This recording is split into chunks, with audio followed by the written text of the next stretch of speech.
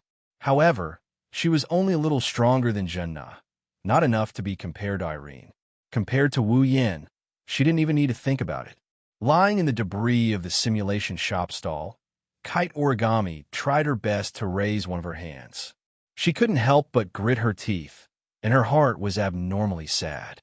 Whether the injury was serious or not, it didn't matter to Kite Origami at all. Compared to the injury on her body, Kite Origami's heart was the real injury. Was this the power that she had exchanged for at the cost of her life? Was this what she relied on to defeat all the elves in Heavenly Palace City? In the end, wouldn't he be unable to take revenge for himself? In this case, even if she could defeat the other elves, what was the use? He looked at the hand that he had raised with all his might. Toichi Origami looked at the trembling bird and extended it into the air, as if it was a believer who had fallen into darkness and was pursuing the light. His originally bright eyes gradually dimmed. Power. He needed strength. He needed to be able to take revenge. The power to grant wishes. He had sacrificed the youth of the first half of his life, spending almost all of his time on what others would consider to be extremely cruel training was all for the sake of strength. He sacrificed a large amount of sleep to study the usage of equipment, to improve the control skills of the CR unit and undergo extremely dangerous combat training was also for the sake of strength. For the sake of power, Tokichi Origami had put everything he had into it. Now, she had even given up her life and dignity. She had even shown her inhuman side in front of the most important person in her heart. The power she had obtained was like this, the power he gained after sacrificing everything. In the end, he still couldn't defeat Wu Yin. He couldn't defeat his nemesis. In that case, what was the point of living in this world? Why am I alive? Tokichi Origami looked at the sky in despair. She lowered her hand and kept muttering, "Power, I need power. The power to take revenge. The power to grant wishes. Power, power." Repeating the word power, Tokichi Origami's eyelids became heavier and heavier. She slowly closed her eyes. "You said you want power?" Just as Origami Kitsune was about to lose consciousness and fall into darkness, an inconceivable, unidentifiable male or female voice, like a very unique noise, rang out.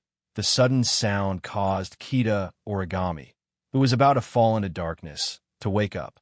Her eyes instantly opened. Then Tokichi Origami saw. She saw an object that was even more inconceivable than a voice. No, rather than an object, it was more accurate to say that it was an existence. That's right, it was a pure existence. It was impossible to describe it as anything concrete. He could barely feel that it existed there, but he couldn't see it in its physical form. He could only see a group of mosaic-like things floating there, as if it was watching Kite Origami. "You." Tokichi Origami looked at it in a daze. "You are me?" It seemed to be laughing, but she didn't know what it was laughing at. After laughing, it opened its mouth and said, "I am an existence that can give you power." Power. Tokichi Origami's dim eyes suddenly lit up. "Yes, power," it asked with a seductive tone. "Do you want power? I can give it to you, and it's an extremely powerful power. Extremely powerful power." Tokichi Origami forgot to breathe and forgot to react. She just stared at it in a daze. There was only one word left in her heart, that is power. With Tokichi Origami's personality, even if she didn't treat it as an illusion, she wouldn't be so easily led by it and fall into its topic. She might even become hostile towards it because of her vigilance. But now, it appeared at the moment when Tokichi Origami's heart was at its weakest. Thus, Tokichi Origami used her subconscious to answer this question that she had decided on from the start. "Power. I want power." As if he had gone crazy, Yuichi Origami squeezed out his voice and used all of his strength to shout out, "No matter what price I have to pay, no matter what I have to sacrifice, give me power. Give me absolute power. Give me power to surpass everyone, surpass all fairies, surpassed the strongest power of Ito Shido. At this moment, Tokichi Origami's shout was definitely enough to create an echo that resounded through the entire Sky Palace Square. But strangely, not only did the shout not create an echo, only then Tokichi Origami heard it. Other than that, this voice couldn't even be transmitted through the air. As for it, it smiled. She couldn't see its expression, she couldn't even see its body shape, but Tokichi Origami could feel it. It was indeed smiling. If you want it, I'll give it to you. It opened its mouth and stretched out its hand towards Kenichi's origami. On top of it, there was a gem that was emitting a dazzling white light like a star. Take it. This is the power you want. The power I want. Tokichi Origami held her breath and stared at the gem in its hand. She couldn't help but ask, "It can give me power?" "Yes. Yes, great power. Yes, yes, the power to defeat Ito Shido. Yes." There was an imperceptible pause in its tone before it answered immediately. "Yes." Tokichi Origami held her breath, and her breathing quickened. She looked at the gem as if she was possessed. She unconsciously raised her hand and extended it towards the gem. As if disdaining Tokichi Origami for being too slow, it also extended its hand towards the gem. The gem was getting closer and closer to Tokichi Origami's hand. Just as Tokichi Origami's hand was about to touch the gem, a black shadow suddenly barged into this world of two people and instantly wrapped around its hand. That black shadow was also a hand. Both Tokichi Origami and it were stunned. They didn't expect this to happen. It was also at this moment that a third person other than Tokichi Origami and it spoke. "I'm clearly here, but you're treating me as if I don't exist. This is the first time I've encountered something like this." As soon as he finished speaking, a torrential flow of magic power abruptly surged. Boom! The vast amount of demonic energy transformed into a violent shockwave that hit it and sent it flying. Instantly, it that was covered in mosaics shot out like a cannonball. It smashed one stall after another and created a deep trench in the ground. It only stopped after smashing into another stall. Then, its head raised its head and looked forward. In the next moment, it saw Wu Yan's cold smile. In Wu Yan's hand, its gem is quietly lying there. It's emitting a gentle white light.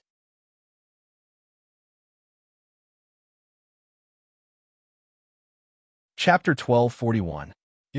Tokichi Origami looked at Wu Yan, who suddenly appeared beside her and knocked away to want to give her power. Her pretty face was slightly distorted. However, Wu Yan didn't have the time to pay attention to Tokichi Origami. His eyes were attracted by the incredible existence in front of him. Covered in mosaic, he didn't know if it was a man or a woman, a human or a ghost. It wasn't the first time Wu Yan saw this existence. It wasn't the first time Wu Yan saw its form either. However, this was the first time he saw it face to face. Staring at the existence floating in the air, Wu Yan's eyes gradually rippled. "You're Phantom, aren't you?" Phantom tilted its head. Its strange voice was a little confused, but it quickly became relieved. "Is Phantom referring to me? That's my identification name, right?" "What? Don't you know?" Wu Yan sneered. I heard from Kwang-san that you're quite good at collecting information, right? You don't even know that you've been given such an identification name?" "I really don't know." Phantom's voice didn't fluctuate at all. "I usually don't take the initiative to collect this kind of insignificant information." "Oh? It seems that even if you're moving in the dark, it's not much easier than moving in the open." "At least, I don't have the time to relax," Phantom said word by word in an indiscernible voice. Wu Yan could feel it clearly. Different from the casual conversation, the other party's eyes were also staring at him. Although there was no vigilance in its eyes, it definitely wasn't relaxed either. Come to think of it, if Wu Yan does anything to harm it, Phantom would definitely run away without hesitation, wouldn't she? This was an existence that was destined to live in the dark. In an instant, Wu Yan gave Phantom such a position in his heart. Because of this, he didn't want to force it to stay and ask for some inside information. Before he was sure that he could catch Phantom, Wu Yan didn't dare to act rashly. After all, Encountering a phantom is not an easy thing to do. I have a question. Phantom suddenly said. How did you find me?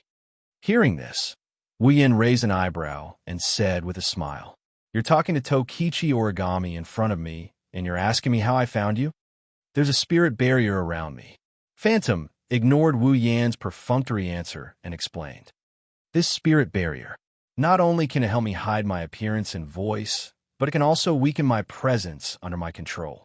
Although your strength is very strong, I believe that if you don't pay special attention, you shouldn't be able to discover me, right? Spirit barrier? Wu Yan didn't answer the question about phantom. Instead, he focused on the word phantom. Then, he looked at Phantom with a meaningful gaze. Since it's a spirit barrier, then you should be an elf, right?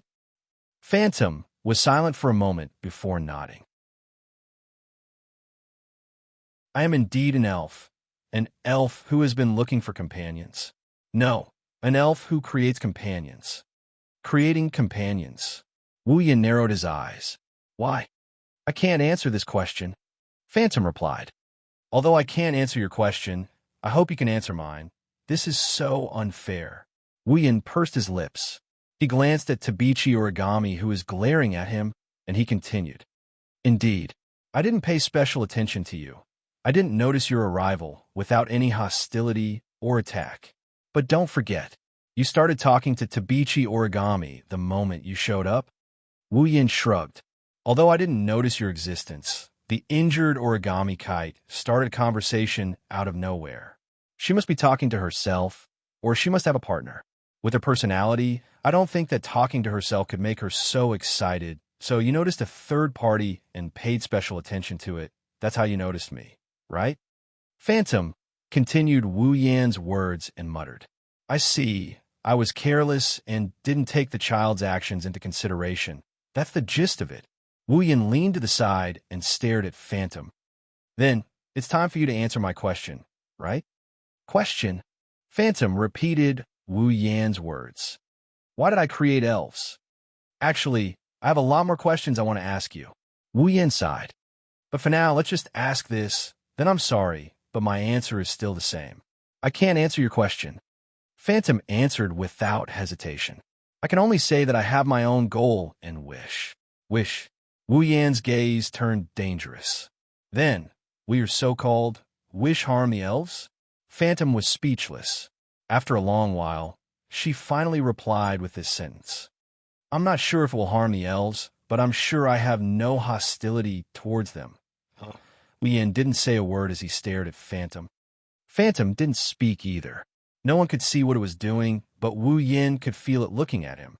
Their eyes met, and the atmosphere became tense. Maybe it's getting impatient. Phantom shifted its gaze to Wu Yan's hand. To be more precise, it's looking at the gem that Wu Yan snatched from it. It spoke in a serious tone. That seems to belong to me. Belong to you? Wu Yan tossed the gemstone in his hand, and he chuckled mischievously. Are you talking about this spirit crystal? Didn't you want to give it away? Why is it still yours? That's right. That's right. Phantom didn't try to hide it. If you can give it to that child, I'll be happy. Well, I don't object. Wu Yan looked at Origami again. When he saw the hatred and killing intent in her eyes, he smiled bitterly.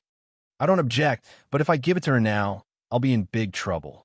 Sorry, are you saying you want to take it by force? Phantom's tone turned hostile as well. I'll be troubled if you do this. Why didn't you consider my troubles when you wanted to turn Origami into an elf? Wu Yan didn't look too happy about it. Didn't you give away a lot of spirit crystals? Give this one to me then.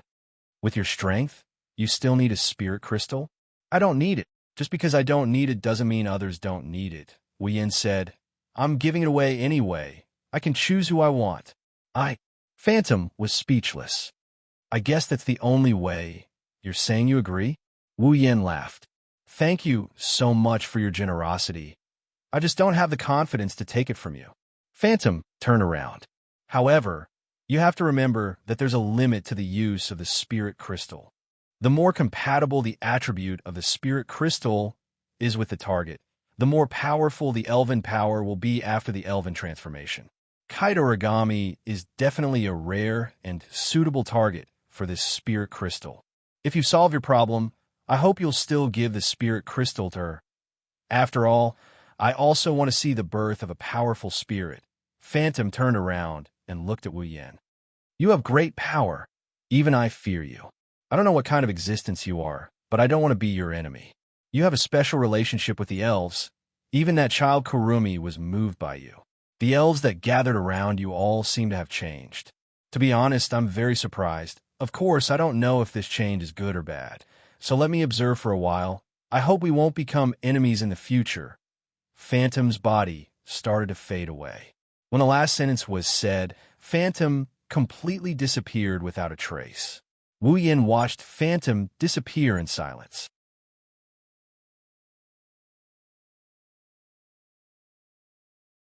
Chapter 1242. Above Heavenly Palace City, Fraxinus. Repair progress is at 80%, estimated to be completed in 3 hours. Memory erasure is in progress, searching for remaining targets. The impact of this incident has been contained within the effective range. Related follow-up missions are in progress. The impact of the incident on Heavenly Palace Square is minimal. There shouldn't be any trouble. Listening to the Ratatosker members in the command room reporting the progress and summary of the work while operating the instruments in their hands, Coterie, who was on the command platform, rubbed her forehead and finally nodded. Finally, the impact has been minimized. There won't be any more trouble. I have to thank Mei Jiu for this. Wu Yin patted Mei Jiu's head and praised her. If Mei Jiu hadn't used the Army Destroyer Singer to control all the witnesses in the Heavenly Palace Square, we probably wouldn't have been able to find her even if we wanted to erase their memories. Moreover, we didn't let any outsiders barge into the Heavenly Palace Square and disperse the crowd. Is that so? Mei Jiu beamed and she hugged Wu Yan's arm. She started talking in a sweet voice. Then, is there a reward? Reward? Reward?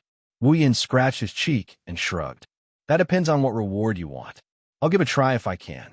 Mei Jiu pouted her lips and tapped them with her finger. She looked at Wu Yin expectantly. Seeing Mei Jiu's performance, how could everyone not understand what the reward was? Not to mention the anxious uncles and aunties. Even Yi Ji and Shi Xian had guessed what was going on, and they immediately voiced their dissatisfaction. You only used a bit of Reiki, and you want to get my master's lips? My master's reward isn't that cheap. Agreed. Yagia and Shi Xian did their best to help. Consider it a reward. Everyone should be treated equally. Everyone should be rewarded. Everyone. The 4 bunnies' little faces flushed red. They hurriedly pulled down the hat on their heads and pretended to be ostriches. Kurumi tilted her head. Her eyes curved into crescents. Even though Coterie had already taken care of the matter by the time I got here, it's still not over yet. But I also want to get a reward. Is this really a reward? Coterie snorted coldly. Don't turn your head. You're just benefiting others. What are you guys talking about?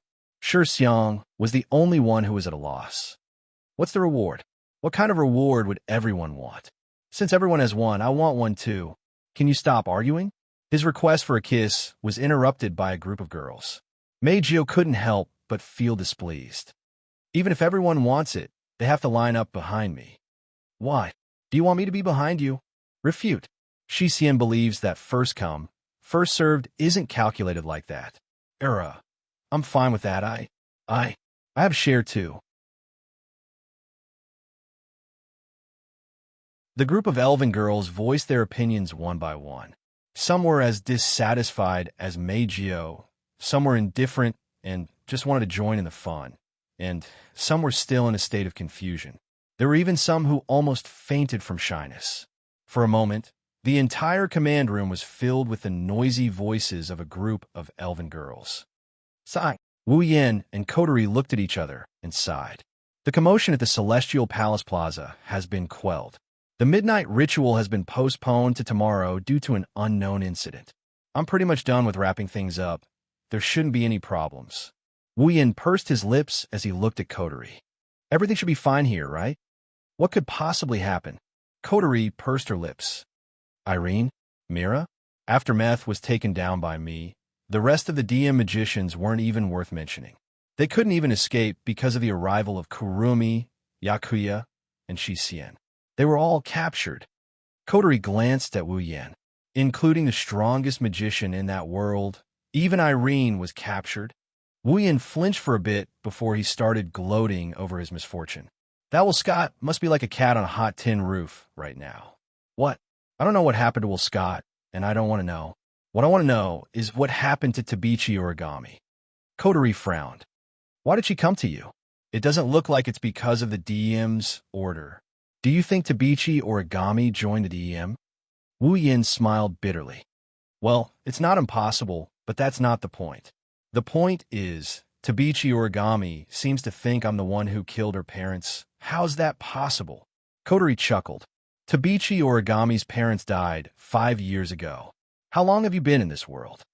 Others might not know Wu Yan's background, but Coterie, as Wu Yan's summoner, knew better than anyone else. Wu Yan has only been in this world for about half a year. How could he be the killer of Tabichi Origami and her parents who died 5 years ago? She must have been tricked by the DM and used as a pawn. Coterie's guess made Wu Yan smile bitterly again. Even if she's tricked, she'll have to come up with something to trick her. Otherwise, with Tabichi Origami's personality, she won't believe a one-sided story if there's nothing to prove I killed her parents. Wu Yan sighed and looked at Coterie. How's Tabichi Origami?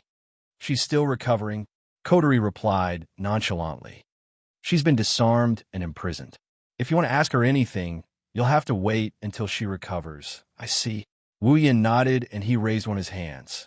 On top of it, there was a gem that was emitting a bright white light lying there. This is the spirit crystal you stole from Phantom? Coterie looked at the spirit crystal in Wu Yan's hand with a serious expression. Another new spirit crystal. How many people is that Phantom going to turn into elves? Who knows? Wu Yan shook his head and shook the spirit crystal in his hand. It said it has its own wish. It wants to see the birth of a powerful spirit. I don't know why. Then why did you let it escape? Coterie glared at Wu Yan. Her eyes were filled with anger. If we can capture Phantom, we'll definitely gain a lot. We don't even know what ability it has or how strong it is. Why would we attack it? Wu Yan rolled his eyes at Coterie. Although I didn't sense any danger from Phantom, even I couldn't tell how it disappeared in the end. If I try to catch it, not only will I fail to catch it, I might not even be able to get this bit of information. Wouldn't that be even less worth it? You're right. Coterie's face was filled with disbelief. But it wasn't easy to find a Phantom, but we can't get any useful information. Wouldn't that be a waste of time? Who said so? At least we know Phantom has her own goals, and to achieve that goal, she needs to create strong spirits. Wu Yan narrowed his eyes as he raised the spirit crystal in his hand. This spirit crystal itself is also a reward. Also, Phantom mentioned that the strength of the target's sprite will be determined based on their compatibility with the spirit crystal. This is also a piece of information. Wu Yan looked at Coterie, who still can't get over it. He knocked her on the head with an amused expression. Phantom won't be our enemy for the time being, so let's put it aside for the time being. All right. Coterie nodded helplessly. We'll talk about this spirit crystal later. Now, Tabichi Origami is receiving treatment. I'm going to see Irene. Mira, what about you, Maidens? Me? Wu Yan raised an eyebrow and smiled. Of course we're going together.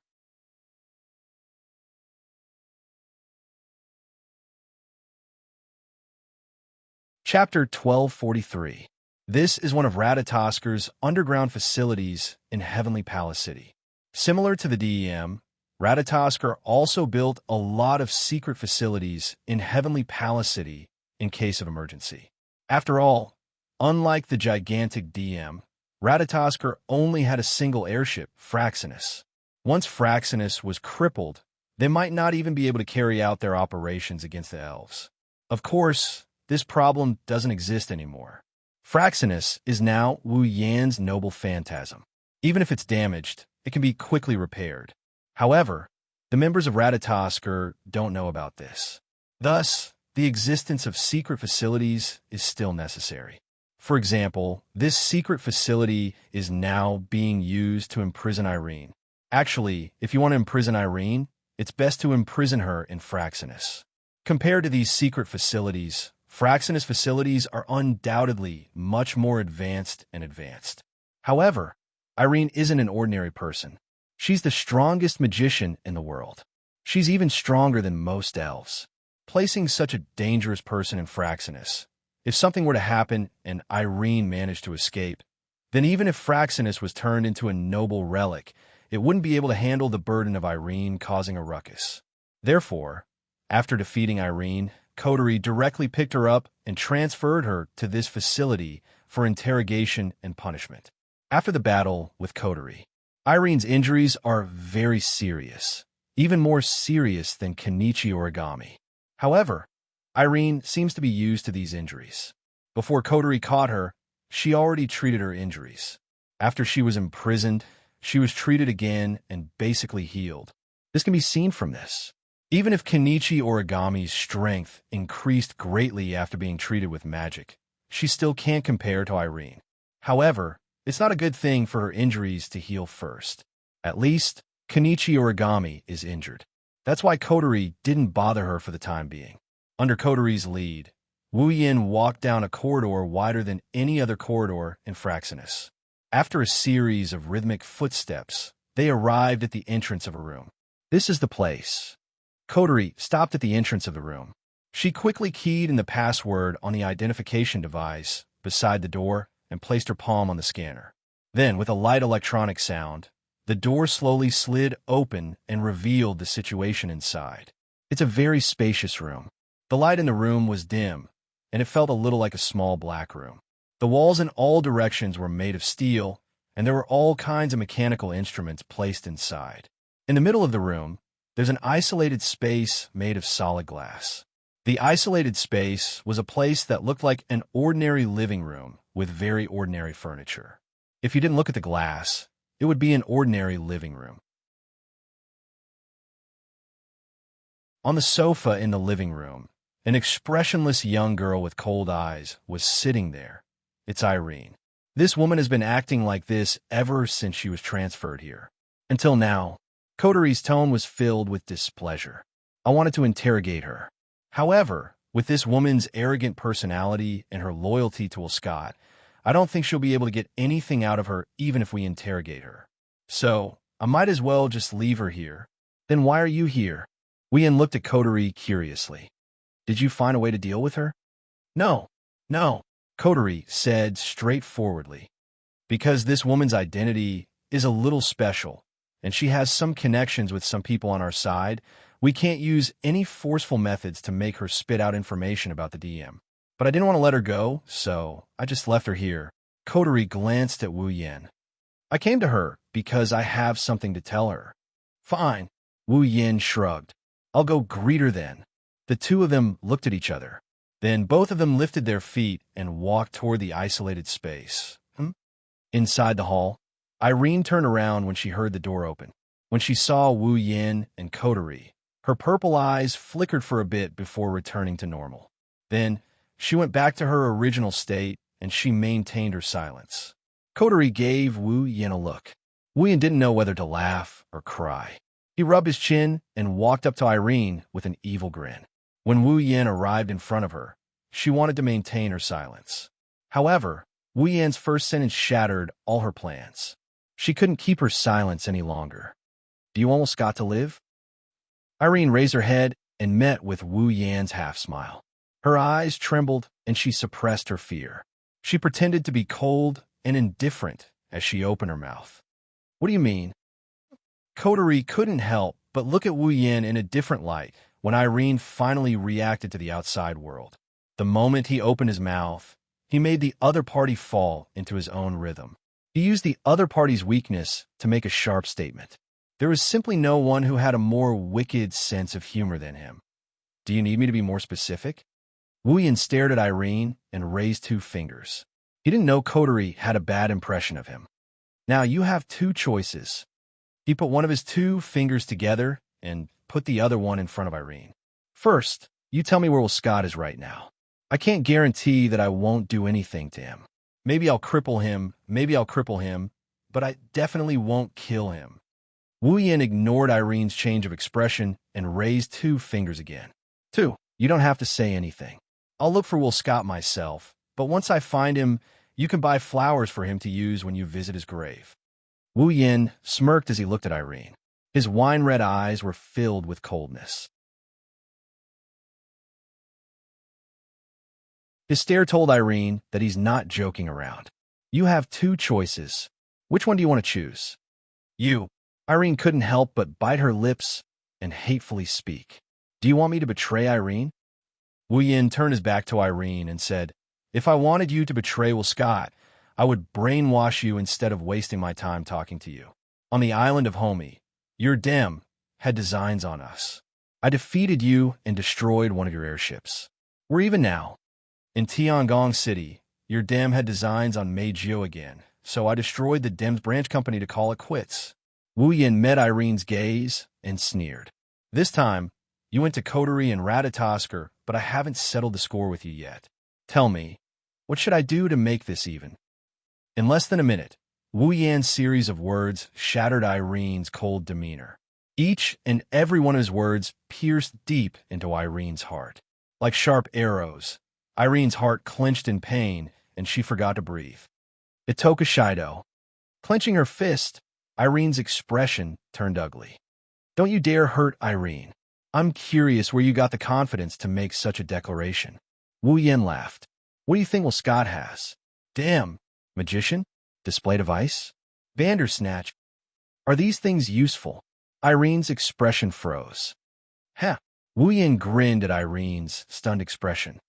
As long as I'm here, your dem will never be able to do anything to us. What's more, you're still in my hands now. If Will Scott has the heart to abandon you, this trump card, then I'll treat you as the prize for offending us this time. It's not impossible for us to settle the score once again. Think about it. Wu Yin walked out of the isolated space, leaving behind a pale Irene and a helpless Coterie. They didn't say anything for a long time.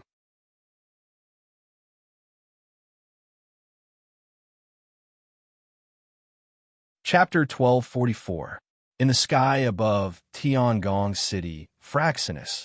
Inside an isolated ward, Tabichi Origami, who is wearing a hospital gown, is lying on the bed.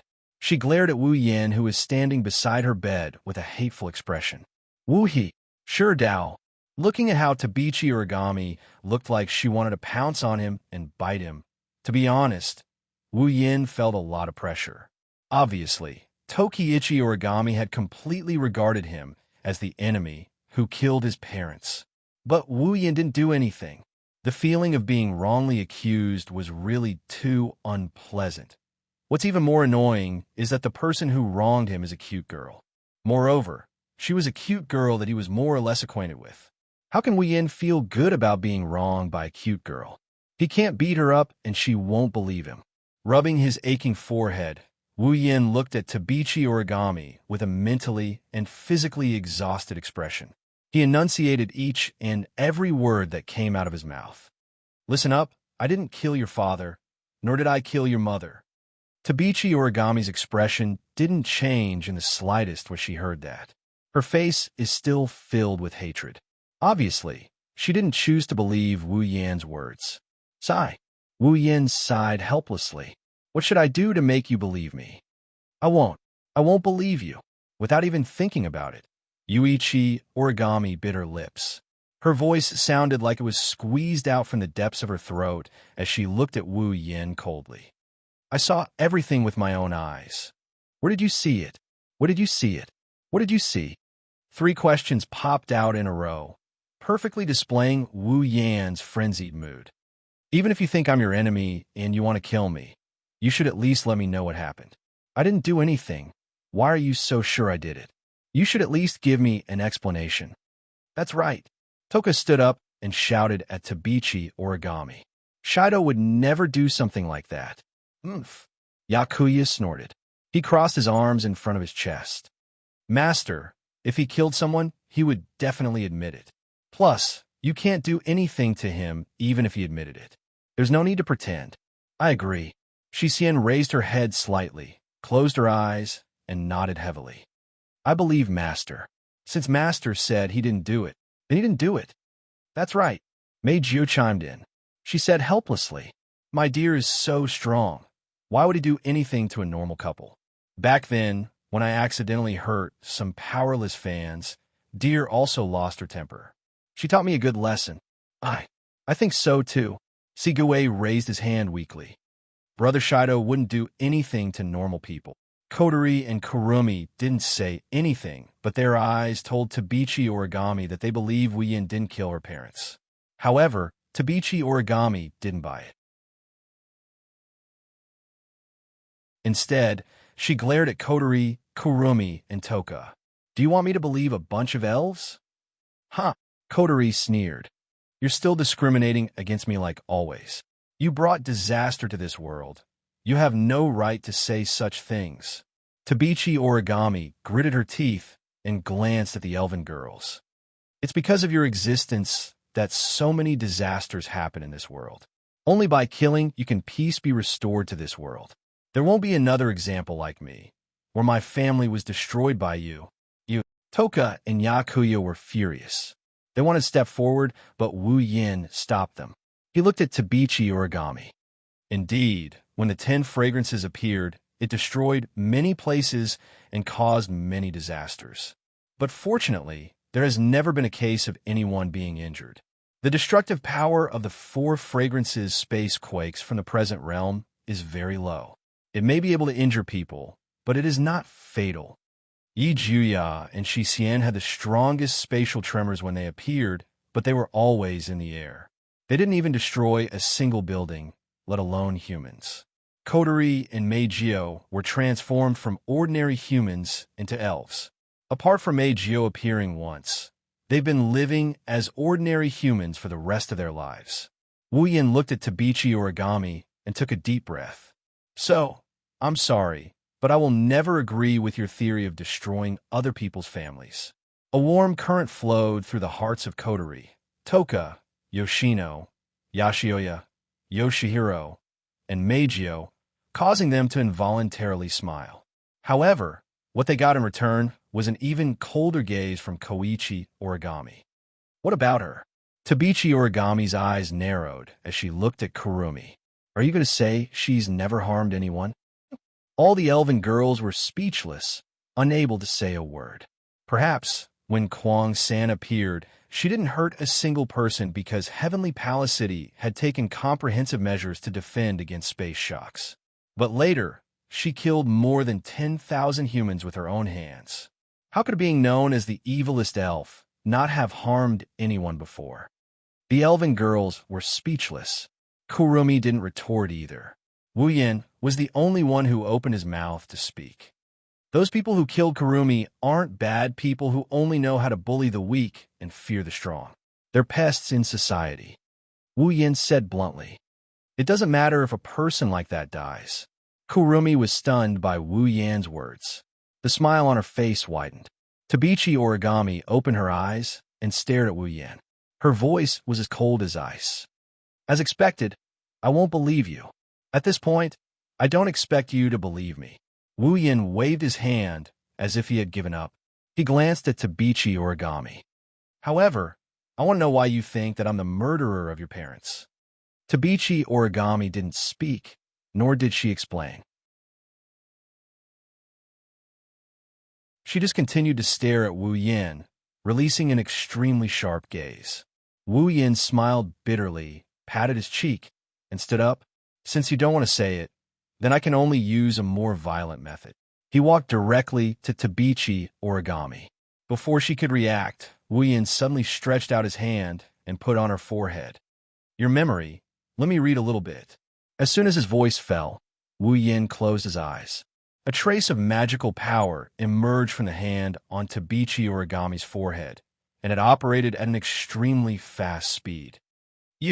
Before Tabichi Origami could react and try to break free from Wu Yan's hand, a mysterious small magical formation appeared in Wu Yan's hand with a burst of light.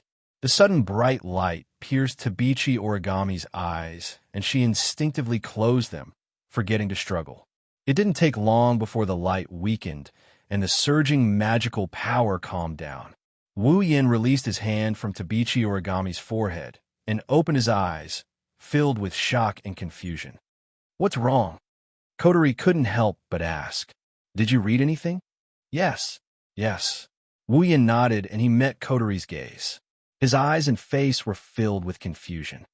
Tabichi Origami obtained a video from Scott. The video inadvertently captured the scene of Tabichi Origami's parents' death. In the video, the person who killed Tabichi Origami's parents is me. You. The fairy girls held their breaths. Miko hurriedly spoke. Could it be a forgery? Or is there a mistake? A forgery? Wu Yin pondered for a moment, then shook his head. Perhaps, but I can't see any signs of forgery in the video. Don't tell me you also think you killed Tabichi Origami's parents. Kotori frowned. Don't forget, you only appeared in Tiangong City half a year ago. You're right. Wu Yan's face was still filled with confusion. Right at this moment, Kwang-san suddenly spoke. Why don't you see it with your own eyes?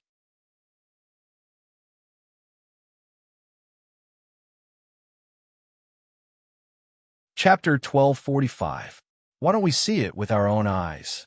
Kurumi's words instantly attracted everyone's attention, including Tokichi Origami, whose face was full of surprise. See it with our own eyes? Wu Yan hesitated and asked Kurumi, You mean? To confirm Wu Yan's guess, Kurumi nodded with a smile. Her voice spread throughout the room. Using the power of Zafkiel, the last bullet of 12, YOD, bullet of 12? Go back to 5 years ago and prove it with your own eyes. Hearing this, everyone present subconsciously held their breaths and looked at each other. Except for Tokichi Origami, who had never dealt with Kurumi before, the rest of the people present all knew about Kurumi's ability. She was the spirit of time. She had the ability to manipulate time. Her angel, the Zafkiel, could use every ability that represented time in the form of a bullet to be fired. Among the 12 abilities that represented time, the last one was also the most heaven-defying one. It was the bullet of 12 YOD, the power of bullet of 12. Time reversal, the ability to go back to the past. It was because of the power of bullet of 12. That was the power of the realm of gods, which was why everyone forgot to breathe for a moment. Going back to the past. Who had ever experienced such a dreamlike thing before? Wu Yan was able to travel back in time to 5 years ago due to his battle with Kurumi. But because he had experienced it himself, he felt it was unreal. No matter what, traveling through time and returning to the past was a dreamlike thing. Even though they knew Kurumi had such an ability, they couldn't help but have such a reaction. Even those who were familiar with Kurumi's abilities were shocked.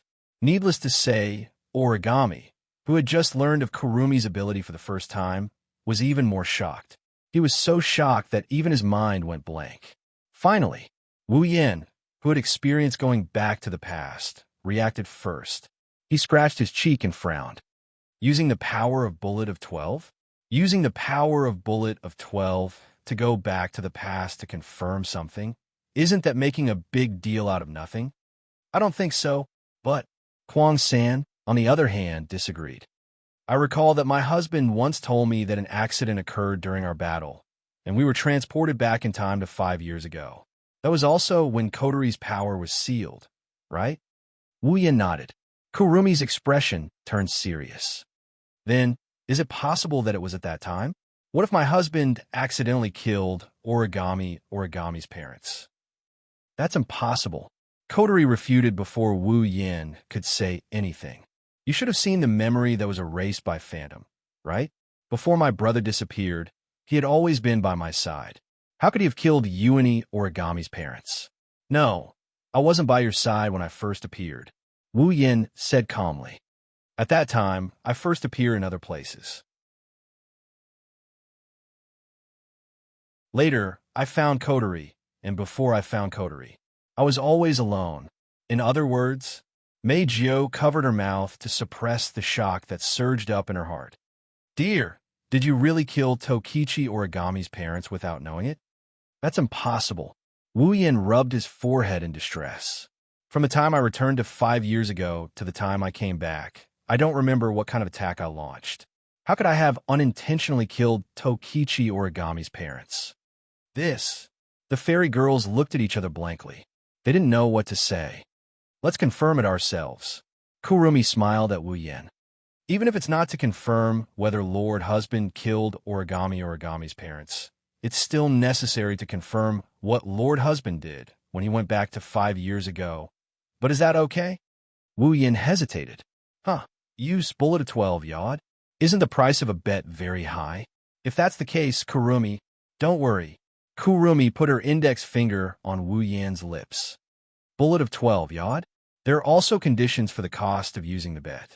Depending on how long you want to go back in time, this part of the cost will change. The longer the time you want to go back in time, the longer it will take. With Lord Husband here, you don't have to worry about not having enough time at all. But didn't you say it before? Unlike other abilities, bullet of 11, Yod, both the bullet of 12 and the bullet of 12, not only does it cost a lot of time, but it also costs a lot of Reiki, right? Wu Yin frowned. The direct manifestation of fairies' power is the amount of Reiki they have. If they use too much Reiki, they might lose their lives. If it's just Reiki, we should be able to help, right? On the side, Yajuya quickly said, with so many of our Reiki, isn't it enough to let Master go back to 5 years ago? Agreed. Shixian can also provide Reiki. Me too. I can do it too. Dear, if there's a need, I'll do my best. Shixian, Toka, Yoshino, and Meijio also made their own declarations one after another, causing Kurumi to chuckle and shake her head to refuse. Although I'm very grateful for everyone's kindness, there's no need to worry. Indeed, I still need to consume a lot of spiritual energy, but the amount of spiritual energy I use depends on how far back in time I go. Perhaps it would be very, very dangerous to go back to 30 years ago, but if it's just going back to 5 years ago, I alone will be enough. After saying that, Kurumi recalled the bullet of 12, Yod again. Reiki. Of course, depending on how long the target stays in the past, a certain amount of Reiki will be consumed. The longer you stay in the past, the more Reiki you have to pay. However, it happened before Kotori's Reiki was sealed. It's not that long, so it's more than enough for me to pay. This time, everyone present was silent. All right. Wu Yin helplessly looked at Kurumi. Since it won't affect you, it's fine to verify it. But don't be reckless. Kurumi mischievously blinked her eyes and said with a smile, although I'm very happy that hubby is so concerned about me, it's just to verify one thing. There's no need to be reckless. Good. Wu Yin exhaled. He lifted the sealing bracelet on his hand, and he removed the seal on Kurumi. Feeling the Reiki returning to her body, Kurumi pursed her lips and smiled. She turned around and black and red Reiki equipment appeared on her body. At the same time, 2 ancient matchlock muskets and a huge clock face appeared. Then, Kurumi held the rifle in her hand and pointed it upwards. Zafkiel, bullet of 12, Yod. Reiki. Following Kurumi's call, the huge clock behind her suddenly shook and flashed with an unprecedented amount of light. The black and red light instantly enveloped the entire area, and dense black shadows burst forth. If one looked carefully, they would discover that the black shadows were all bursting out from the Roman numeral 12 on the huge clock dial. The black shadow flowed into the rifle in Kurumi's hand like a violent stream of air. Immediately, the loaded rifle shook violently, and the high concentration of Reiki went berserk. Kurumi. Wu Yin couldn't help but call out. Don't worry. Kurumi raised the corner of her mouth at Wu Yin and revealed a reassuring smile. She aimed her rifle at Wu Yin and pulled the trigger. Bang! A jet black bullet shot out from the muzzle of the rifle, leaving a black trail in the air as it landed on Wu Yan's body. In the next second, the space started to distort. Wu Yan's body started to distort from where the bullet hit. It was as if he fell into a small black hole. As the distortion expanded, Wu Yan's body also started to distort. Finally, it disappeared.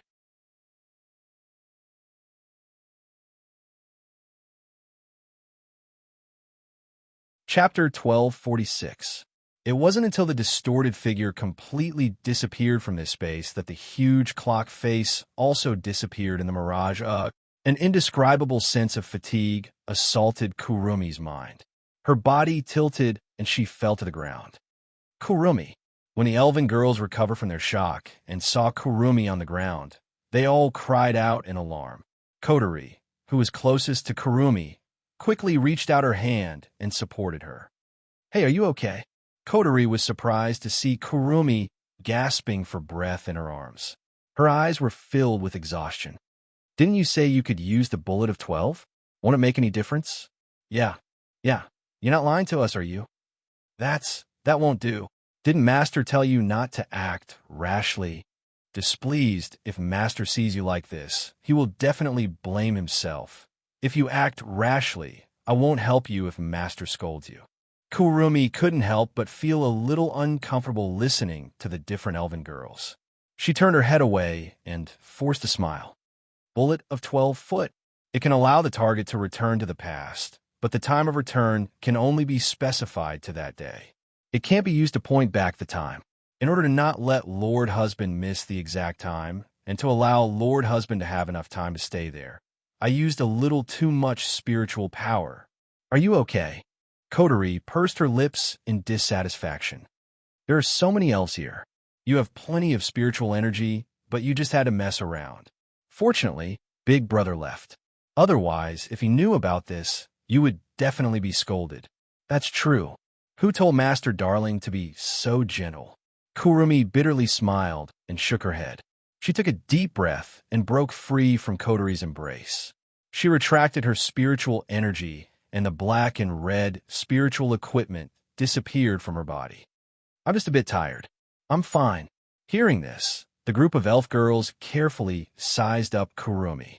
When they didn't find any abnormalities other than tiredness, they relaxed their tense faces. Yakuya walked over to where Wu Yin was standing. He touched the air there, as if he was checking if Wu Yin is still there. He clicked his tongue. Did Master really return to 5 years ago? If I remember the time correctly, Kurong-sen calmed down her breathing. She tidied up her clothes and hair. Kotori turned into an elf and engulfed the entire heavenly palace city in a sea of fire. August 3rd, Yuichi Origami, who was lying on a hospital bed, suddenly raised her head. Her eyes were shining with a terrifying light. There was no hatred or coldness in her eyes. Instead, her gaze was so bright that it shocked everyone present. "August 3rd, 5 years ago, right?" Tabichi Origami said as she shifted her gaze to Kotori. Kotori snorted when she saw Tabichi Origami looking at her. "That's right. August 3rd, 5 years ago." Kurumi nodded. She looked at Wu Yin and murmured, "That's right. If nothing unexpected happens, hubby will be back soon. Don't worry. Question, can he really come back?" Yushin narrowed her eyes and looked at Kurumi. "He won't be able to come back, right?" "No, that's impossible," Kwang Sanmao replied firmly. "The amount of spiritual energy required to travel back in time depends on how long it takes to travel back in time. The amount of spiritual energy required to travel back in time is also determined by the amount of spiritual energy that was injected into the bullet. Once the amount of spiritual energy required to travel back in time exceeds the amount of spiritual energy required to travel back in time, hubby won't be able to travel back in time. How long will it take?" Meiju looked at Kurumi. Kurumi smiled.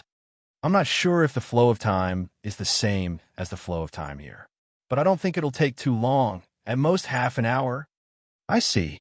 At the side, Toka and Yoshino also heaved a sigh of relief. "That's good." The elven girls looked at where Wu Yin was standing. They waited for their loved ones to return. At this moment, Origami Kitsune suddenly made a sound. "Toka Kurumi, I want to borrow your power." Tokichi Origami's sudden words stunned all the girls present. "You?" Kurumi looked at Toka Origami in shock. "What did you just say?" "I want to borrow your power." Toka Origami stared at Kurumi. Her eyes glowed with passion. "I want to borrow your angelic power that can travel back in time."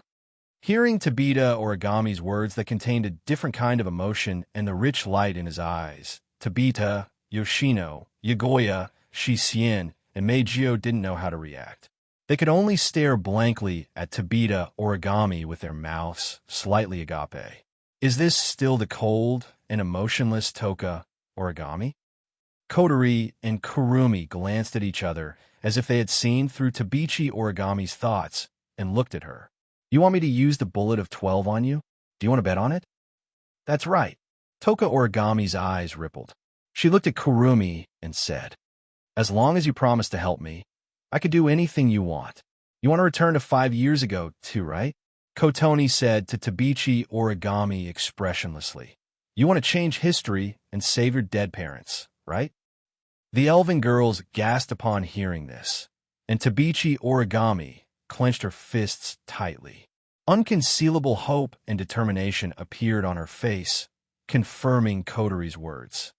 Change history. Kurumi's expression became slightly absent-minded. The way she looked at Toichi Origami also began to change. Return to the past and change history. She was so similar to herself in the past. Kurumi took a deep breath. Her eyes sharpened. What if I refuse? Yuichi Origami's eyes narrowed as he stared at Kwang-san and said in a deep voice, Then, no matter what it takes, I will make you agree. Her resolute words reverberated through the area and entered the ears of everyone present. At this moment, all the elven girls present could feel the determination in Kitaichi Origami's heart. Indeed, with Toka Origami's personality, she would do anything to save her parents. As long as she can make Kurumi use the bullet of 12 on her, she would do it without hesitation. Yuichi Origami's mind was very smart, and her personality was very calm. However, once she encountered something related to her parents, she would make extremely reckless moves. When the elves were annihilated, this calm girl would charge into the fray. She would even ignore the orders of her captain and superiors to kill the elves. When encountering her enemy, this usually calm girl would immediately go crazy. She was so crazy that in order to kill her enemy, she would ignore the ordinary people around her and launch an attack. If Toka Origami's classmates saw her like this, they wouldn't be able to recognize her. Who would have thought that the originally calm and composed Origami Kitaichi would act recklessly under certain conditions without considering the consequences? Thinking of this, Kurumi and Kotori had a helpless expression. If it was me in the past, I might not mind helping you. After all, for me now, the cost of using Angel is no longer worth mentioning. The cost of using the bullet of 12 can go back to 5 years ago. Kurumi looked into Toka Origami's eyes. But I still won't agree. Kita Origami's delicate body trembled, and the light in her eyes dimmed at a speed visible to the naked eye. Why? Because my life is no longer mine. Kurumi smiled. Her smile was gentle like never before. Whether it's power or anything else, it belongs to him, my husband. As if in response to Kurumi's call, the space where Wu Yen was standing twisted and a figure was spat out from it. Seeing this figure, the group of elf girls were overjoyed. However, when they saw the expression on the figure's face, the joy on their faces instantly froze.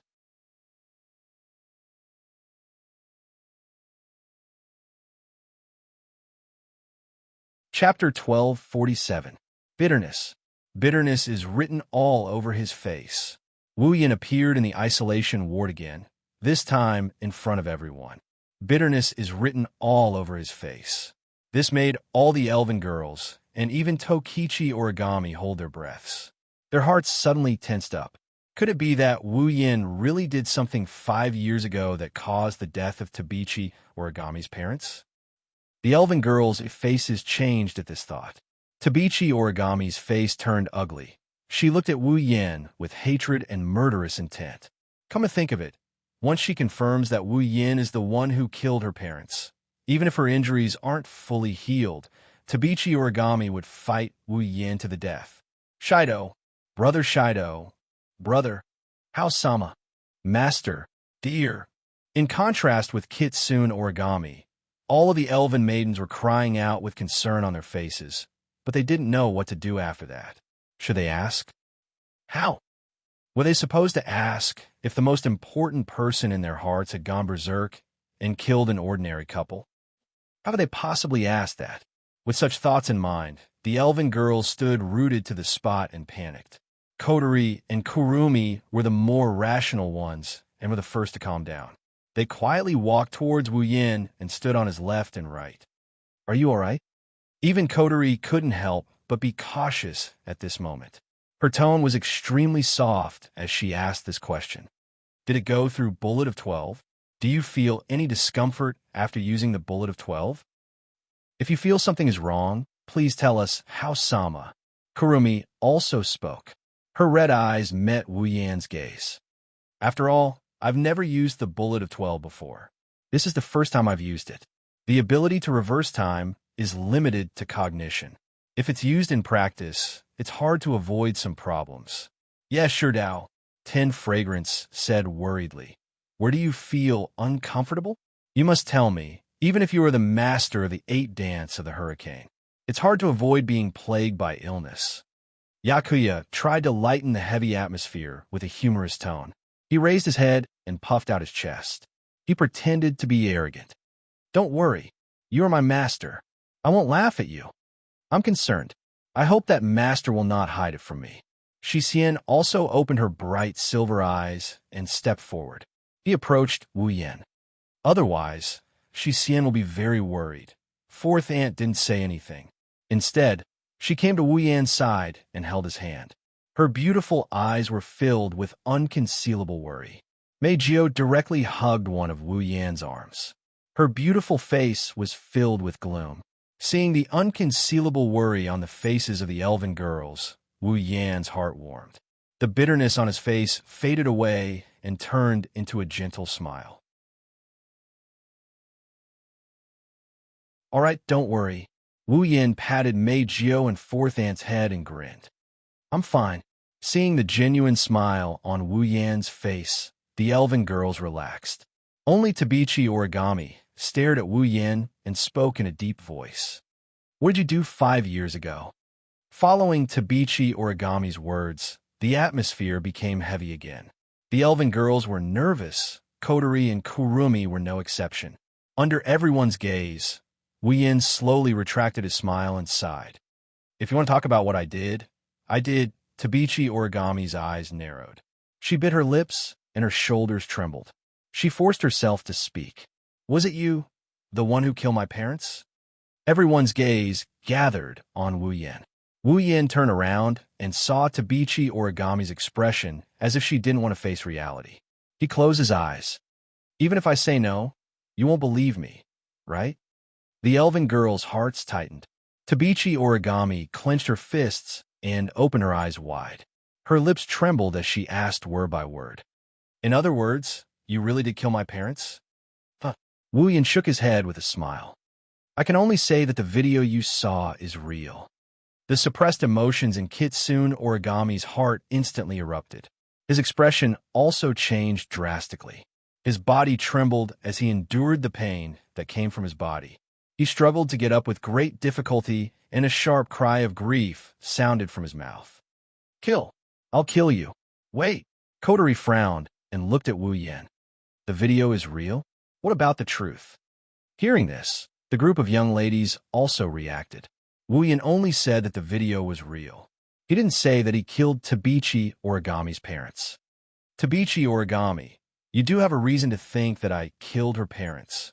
Wu Yan glanced at Tabichi Origami and said the truth that everyone wanted to hear. But I didn't kill her parents. Hearing this, the girls' eyes lit up and they couldn't help but smile. Only Tabichi Origami was still gnashing her teeth. Her gaze never left Wu Yan for even half a second. Her eyes were filled with indifference. Like you said, I won't believe you. Didn't you go back in time 5 years ago? Then show me the evidence to prove that you're not the one who killed my parents. You want proof, right? Wu Yan nodded. He extended his hand, and a blinding white light enveloped Tabichi Origami. The light started surging around Tabichi Origami. Kyuchi Origami could clearly feel that with the appearance of this white light, her injuries were rapidly recovering at a speed visible to the naked eye. The pain was also gradually disappearing. When the white light dissipated, Kyuchi Origami still felt that her body did not have much strength, but it was no longer a problem for her to move. Kanon healed Koichi Origami's wounds with the help of the Angel of Holiness. Wu Yin turned around after he healed her. If you want to know if I killed your parents, come with me. Wu Yin ignored Koichi Origami's reaction. He grabbed Yono's hand, and they walked out of the room. Mei Jio, who was hugging Wu Yan's arm, followed them. The other girls exchanged glances, and they quickly followed after them. Even Koichi Origami hesitated for a bit before she got off the bed and walked out of the room. Under Wu Yan's lead, the 7 elven girls and Tabichi Origami were teleported from Fraxinus to Heavenly Palace City. They arrived at a field full of flowers and plants. Heavenly Palace City is a city that is often damaged by spacequakes, so it's rare to see a field like this. Therefore, this is a well-known place. Today, however, there's no one here. It's probably because of the Tianyang ritual. With Wu Yin in the lead, the 9 of them entered the wilderness. They passed through the beautiful scenery and headed deeper into the wilderness. It didn't take long for them to arrive at a place overgrown with weeds. Wu Yin stopped, and he scanned his surroundings. It should be here. Where's the evidence? Tabichi Origami asked coldly, as if she was prepared to ask this question. Where's the evidence you're talking about? Wu Yin didn't answer Tabichi Origami's question. Instead, he turned his back to everyone and looked at an empty field in front of him. Dense mana swirled around his body and condensed into a pillar of mana. With a wave of his hand, the pillar of mana shot out and smashed into the empty field in front of him. Bang! With a loud explosion, a shockwave as strong as a tsunami blasted out. The shockwave engulfed the entire area in a cloud of dust. Wu Yin didn't care about the shockwave. He raised one of his hands, and mana surged out from his palm. In the next moment, all the girls saw, in front of them, 2 huge blocks of ice flew out of the dust and landed in front of Wu Yin. Ice blocks. The girls looked at each other and walked forward. However, when they saw the full appearance of the ice block, their eyes widened and their faces were filled with shock. What? Tabichi Origami's expression changed drastically. In the end, her eyes were filled with disbelief. Kite Origami muttered absent-mindedly as if he was sleep-talking. Dad, Mom, yes. There are 2 people in the ice blocks. They are Tabichi Origami's parents. How? All the girls present were dumbfounded.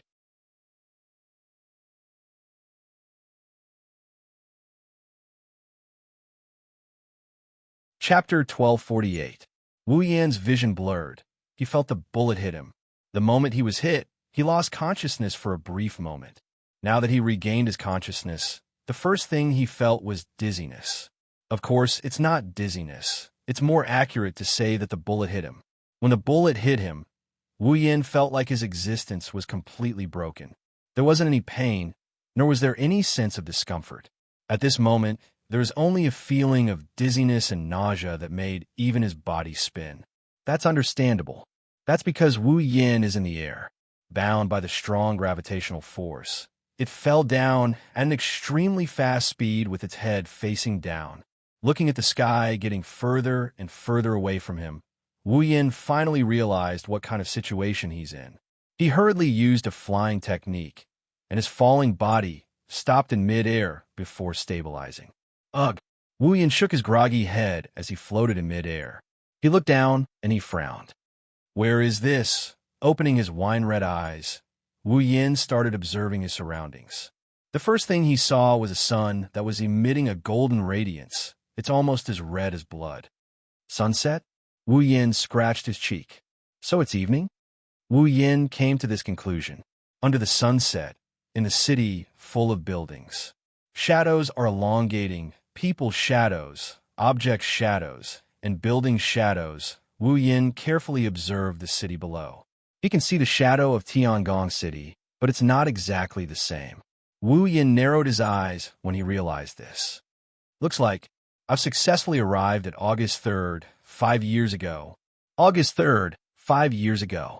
That's the day Kotori was turned into an elf. It's also the day Tabichi Origami's parents died. I didn't expect this. Wu Yin pursed his lips, and he exclaimed, I've actually returned to 5 years ago, After sighing, he shook his head and got rid of all the distracting thoughts in his mind. He began to recall the first time he came here. He came to this world 5 years ago to prove that he's not the murderer of Tabichi Origami's parents. As Kodori said, 5 years ago, he didn't come to this world at all. He didn't even experience the life-changing transmigration. He was still living the life of an otaku in the world of ordinary people. How could he kill Tabichi Origami's parents? Therefore, when Tabichi Origami accused him of killing her parents, he didn't scoff at it, but he didn't take it to heart either. But Kurumi's words reminded him. Once upon a time, because of an accident, he came to Heavenly Palace City 5 years ago. Could it be him at that time? What if he accidentally killed Tabichi Origami's parents? But that's impossible. Other things aside, when Wu Yin came here, other than using his flying skills, he didn't show any inhuman powers. Even if he killed Tabichi Origami's parents with his own power, he would have to be able to use his own power to do so, right? In Tabichi Origami's memory, it was Wu Yin who attacked and killed Tabichi Origami's parents. The two contradicted each other. Even Wu Yin couldn't figure out what was going on. Otherwise, he wouldn't have asked Kurumi to waste a lot of time and spiritual power to make him come here to prove that he didn't kill Tabichi Origami's parents. Of course, other than that, when Wu Yin returned to this time, he still had a huge doubt that needed to be confirmed. Wu Yin recalled the first time he traveled back in time 5 years ago. He looked in a certain direction, and he turned into a ray of light and flew forward. In that direction, soon, he would welcome his first time traveling through time and space. He only needed to follow him at that time and monitor him all the time. Then he could figure out whether he killed Tabichi Origami's parents or not. Just like himself at that time, he didn't know how long he could stay here, so he had to act as soon as possible. After clarifying his purpose, Wu Yin flew toward his destination at top speed. Then, not long after, a sharp alarm spread from the Heavenly Palace City below. That was not a spacequake alarm. It was a fire alarm. At the same time as this thought rose in his mind, Wu Yin clearly felt that the temperature in the air seemed to be gradually rising and boiling, and the dusk in front of him seemed to become more and more hot. His gaze moved down slightly, looking at Tiangong City below. Then, as Wu Yin expected, Tiangong City was burning. Buildings were burning. Flames were spreading. There were also the sirens of fire trucks and ambulances, fire alarms, people's screams, messy footsteps, and all the sounds were intertwined, forming a hellish scene in the sea of fire. Looking at the panicked people running crazily on the streets, Wu Yin sighed and turned his head away. With his strength, wanting to extinguish this fire was a simple matter. However, in that case, it would definitely cause irreversible historical changes. At present, Wu Yin didn't have the confidence to be strong enough to do such a thing as changing history as he wanted without causing any impact. Therefore, he could only watch the big fire in Tiangong City. He simply closed his eyes and flew to the place where he arrived in his memory. After a long time, suddenly, a strange feeling appeared in Wu Yan's senses, making him stop abruptly. The magical power on his body rose, and a crude invisibility was used to hide his figure. In the next second, a very familiar figure appeared. It was Wu Yin, who traveled through time and space and came to Tiangong City 5 years ago. Looking at how his previous self went from a face full of panic to forcefully calming down and flying forward, Wu Yin felt curious, and at the same time, he hurriedly followed her. In the past, he was just a half-baked true ancestor who hadn't even reached the 8th level. He didn't have the heaven-defying red jade mode, nor did he have a powerful familiar. Although he wasn't at the 8th level due to the endless martial training and true ancestor bloodline, for the current Wu Yin, he was an existence that could be pinched to death with one hand. Therefore, Wu Yin was very confident in following his previous self, not afraid of being discovered. He carefully observed his previous self's every move to see if he inadvertently did anything. Unfortunately, Wu Yin was disappointed. Well, it wasn't that he was disappointed. His previous self didn't do anything. He just kept flying forward until he reached the center of a burning sea of fire. When he saw the young coterie, he stopped and flew down. At this point, it can be said that the death of Tokichi Origami's parents had nothing to do with Wu Yin. After all, after meeting the young coterie and sealing her spiritual power, his past self would disappear under the gaze of the young coterie and return to the world 5 years later. Just now, his previous self was also under his own surveillance. He didn't do anything unnecessary. It didn't match the image in Tokichi Origami's memory at all. Could it be that the image was fake? With this thought in mind, Wu Yin observed his past self. He comforted Coterie, who was crying because she turned into a fairy. Then, he gave her the sealing bracelet. Then, he floated into the air amidst Coterie's cries and screams before disappearing into thin air. Nothing out of the ordinary happened during the whole process. Wu Yin watched his previous self disappear in midair and a part of Coterie's memory erased by the phantom that appeared in the center of the sea of fire. He sighed and frowned. The suspicion of him killing Tokichi Origami's parents can be cleared. However, Wu Yin wasn't happy at all. How did Tokichi Origami's parents die? How should he solve the other question in his mind? Wu Yin turned his head, and he looked in a different direction. He turned into a ray of light, and he continued flying forward.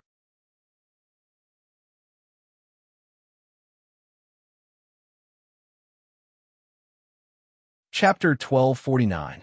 Toichi Origami is a pitiful and sad person. She was clearly living a happy and peaceful life. But one day, not only was the place where she lived corroded by a sea of fire, even her parents couldn't escape death. How cruel was this for a little girl who was at most 11 or 12 years old? Of course, no matter how cruel it was, the death of Toichi Origami's parents was an established fact. No matter how sad Toichi Origami was, this fact could not be changed. If this matter ended here, Toichi Origami would only be a person who met with misfortune in life. But the saddest thing is, Toichi Origami didn't let herself become a pitiful person. The saddest thing is, she witnessed the entire process of her parents' death. She even witnessed the person who killed her parents. Thus, from that moment onwards, this pitiful young girl embarked on a pitiful path. Hatred. These two words became Koichi Origami's life for the next 5 years. For the sake of revenge, such an ordinary girl walked on a completely different path from ordinary people and became a magician who surpassed human beings. For the sake of revenge, such an ordinary magician invested all his time into cruel training, just to have the power to support the hatred in his heart and avenge himself for revenge. She could use any existence that could be called a monster as the target of her venting. For the sake of revenge, she sacrificed time and space, allowing herself to embark on a pitiful path. But this isn't the saddest part. Wu Yin, who knows the original plot, knows something else. This girl who only had vengeance in her life had always been seeking revenge. The target of her vengeance wasn't the elves who she hated the most, nor was it Coterie who she hated the most, nor was it her current self who she hated the most. That's right, Toichi Origami herself. She herself was her own enemy. Wu Yin still remembers. In the original work, Koichi Origami, who was searching for power, encountered a phantom at a certain point in time, just like the previous time. He was given a spirit crystal and became an elf. After becoming an elf, Toichi Origami went to find Kurumi and asked her to use her bullet of 12. The power of Bet sent her to the day her parents died. By killing the phantom, whom she mistook as the enemy who killed her parents, she changed the history of her parents' deaths. At that time, Toichi Origami walked on a path of no return. Because after using the bullet of 12, Yod, she returned to 5 years ago. Koichi Origami fought with the phantom of that time. In the end, a stray bullet from his attack accidentally hit his parents from 5 years ago, causing them to die. In other words, she used the bullet of 12. The power of return to 5 years ago, and Origami Kite, who had turned into a fairy, was the culprit who had killed his parents. This is the most cruel experience of this pitiful and sad girl's life. How could Origami Kitsune know that she was actually her enemy? In that situation, Toichi Origami treated the death of her parents as the hatred in her heart for 5 years and used it as the motivation to survive, fight against the elf, and pursue power. How desperate must Toichi Origami be? That's easy to imagine. Because of this, when Wu Yin noticed Phantom coming into contact with Koichi Origami, not only did he beat her back, he also took away the spirit crystal that he was planning to give to Koichi Origami. He didn't want to let this pitiful girl suffer the same fate as Koichi Origami. But Wu Yin didn't expect that he would become Toichi Origami's enemy in the end. What was going on here? Without the power of the elf, without the help of Kurumi, without the help of the Bullet of 12, and without the power of Bullet of 12. 5 years ago, logically speaking, Tabichi Origami's parents should have died in an accident, or maybe they didn't even die. Now that things have developed to this point, even Wu Yin couldn't wrap his head around it. This is also the two main reasons why Wu Yin chose to return to Heavenly Palace City 5 years ago. Firstly, he wanted to confirm if he had accidentally killed Tokichi Origami's parents 5 years ago. Second, to confirm that Toichi Origami didn't go back to 5 years ago, the real cause of her parents' death. Fortunately, before coming, Wu Yin read Toichi Origami's memory and knew where Toichi Origami lived 5 years ago. Otherwise, he really didn't know where to find the truth of the matter. According to the memory in his mind, Wu Yin, who turned into a stream of light, crossed the air at an extremely fast speed, separated the thick smoke caused by the burning fire, and shot out like an arrow, rushing to Toichi Origami's former home. Although Heavenly Palace City is still quite big, Wu Yin's speed is also very fast. It didn't take long for him to arrive at the place in his memory and look at a building below. That was Toichi Origami's former home. However, this former home is now covered by flames. Only vague black shadows and billowing smoke can be seen. Other than that, only the fiery red flames are left. Suspended in the air, Wu Yin could clearly see that in the almost burned building, a middle-aged man was hugging a young woman, hiding from the raging fire and running towards the exit. Those are Toichi Origami's parents. Seeing this, Wu Yin couldn't help but breathe a sigh of relief. Fortunately, Toichi Origami's parents are not dead yet. Just when Wu Yin breathed a sigh of relief, below, an accident happened. He saw that in the building, a heavy object that was originally hanging at the top suddenly lost its support under the burning flames and fell down. And under the heavy object, Toichi Origami's father was hugging his wife and escaping there in a panic. Seeing this, Wu Yin's heart tightened. Without time to think, he waved his hand, and an invisible force suddenly blew away the heavy object that was falling towards Toichi Origami's parents. Unfortunately, it was a bit too late to make a move now. The falling heavy object was deflected by an invisible force. The heavy object that was supposed to fall on the heads of Tokichi Origami's parents rolled and landed on the backs of the parents who were passing by. After a loud, muffled sound, Toichi Origami's parents fell to the ground on the spot and fainted. It's unknown whether they are dead or alive. His wine-red eyes suddenly trembled. Wu Yin's body reflexively leaned down, planning to save Toichi Origami's parents who fainted in the building. However, when he moved, Wu Yin realized something. If he saved Tokichi Origami's parents, would that be the reason why they were killed by the elves? If he didn't save them and let them die in the sea of fire, it would only be an accident, right? In that case, Toichi Origami wouldn't have any enemies and wouldn't have to live in hatred anymore. Thinking of this, Wu Yin was a bit shaken. However, it didn't take long for him to shake his head and reject this idea. With how much Koichi Origami valued her parents, if they died in the sea of fire, then Koichi Origami would definitely attribute the hatred of killing her parents to Kotori, the culprit who caused the fire in Heavenly Palace City, and then seek revenge on her. In that case, the problem wouldn't be solved. Why not just save Toichi Origami's parents? If he didn't kill Toichi Origami's parents, the hatred wouldn't exist anymore and everyone would be happy. However, the impact would be too great. At the very least, in the world they live in, Toichi Origami's parents are already dead. That's why Toichi Origami became a magician and joined AST. If he saved Toichi Origami's parents, Toichi Origami might not become a magician and won't join AST. In the worst-case scenario, it might even cause a space-time distortion in the future. The impact of that would be huge. Wu Yin, who is floating in midair, couldn't decide if he should save her or not. Wu Yin, who is floating in midair, couldn't make up his mind. However, time wouldn't wait for him.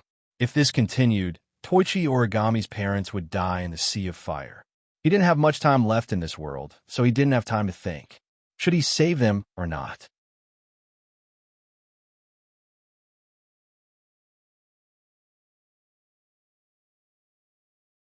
Chapter 1250. If he saved Kenichi Origami's parents, the future would be changed, and it would have a huge impact on the world 5 years later. It is even possible that Wu Yan's past with the elven girls would be completely negated, and everything would become chaotic. If he didn't save them, Kenichi Origami's parents would die, and Kenichi Origami would be controlled by the curse of hatred and become a pitiful person. No matter which option he chose, the result would be something Wu Yan didn't want to see. Compared to Wu Yan's relationship with the elven girls, Kenichi Origami's future didn't matter at all. After all, Tabichi Origami is Wu Yan's classmate. Due to their identities, they are like fire and water. Normally, they wouldn't even greet each other when they see each other. They might even fight each other. Comparing Tabichi Origami's future with Wu Yan's and the other elf girls' futures, Tabichi Origami's future is incomparable. But if possible, Wu Yan still wanted Kenichi Origami to be saved. You could say that he was overflowing with sympathy, or that he was just putting on an act. In any case, to let him helplessly watch such a pitiful young girl walk down a path without a bright future, he admitted that he really couldn't bear to watch. Looking at Kenichi Origami's parents who were lying in the middle of the sea of fire, Wu Yan finally made a decision: save. But he couldn't just save them without any consideration. He had to save Yuichi Origami's parents under the condition that it wouldn't affect the future. Thinking until here, Wu Yan's mind instantly turned, and he focused on the current state of Kenichi Origami's parents. He also started to look for a feasible solution. Let the target be hit by the bullet of 12 ya. Power can't be maintained forever. According to the amount of Reiki given by Kurumi, it will determine how long Wu Yan can stay in this period of time. Wu Yan didn't know how long he can stay in this period of time, but it definitely won't be too long. Finding a solution during this period of time won't affect the future. Finding a way to save Kenichi Origami's parents isn't an easy task. Wu Yan pondered while paying attention to Kenichi Origami's parents. He couldn't help but bitterly smile. If Yukari was here, she would be able to find a solution in an instant, right? No, Yukari doesn't have to be here. Even if Shokuho Misaki was here, she would be able to find a solution in time. Not only won't affect the future, but he also has to save the people who were supposed to die. What should he do? Clenching his fists, sweat started dripping down his forehead as he tried his best to suppress the impatience in his heart. He tried desperately to think of a solution. If he doesn't affect the future, then he will have to make Kenichi Origami's parents in the next 5 years. Moreover, he had to make Origami mistake them for elves and kill her parents. Thinking, Wu's Origami's parents' Misaki Origami's parents' misfortune. Also, Kenichi Origami's parents' death must be witnessed by an elf. Then, 5 years later, Kenichi Origami's parents' reappearance. That way, he can save Kenichi Origami's parents without affecting the future and reunite them. But how should he do it? Wu Yan has a way to make Kenichi Origami's parents disappear in the next 5 years. Wu Yan can also think of a way to make Kenichi Origami's parents' death and mistakenly believe that they're no longer in this world.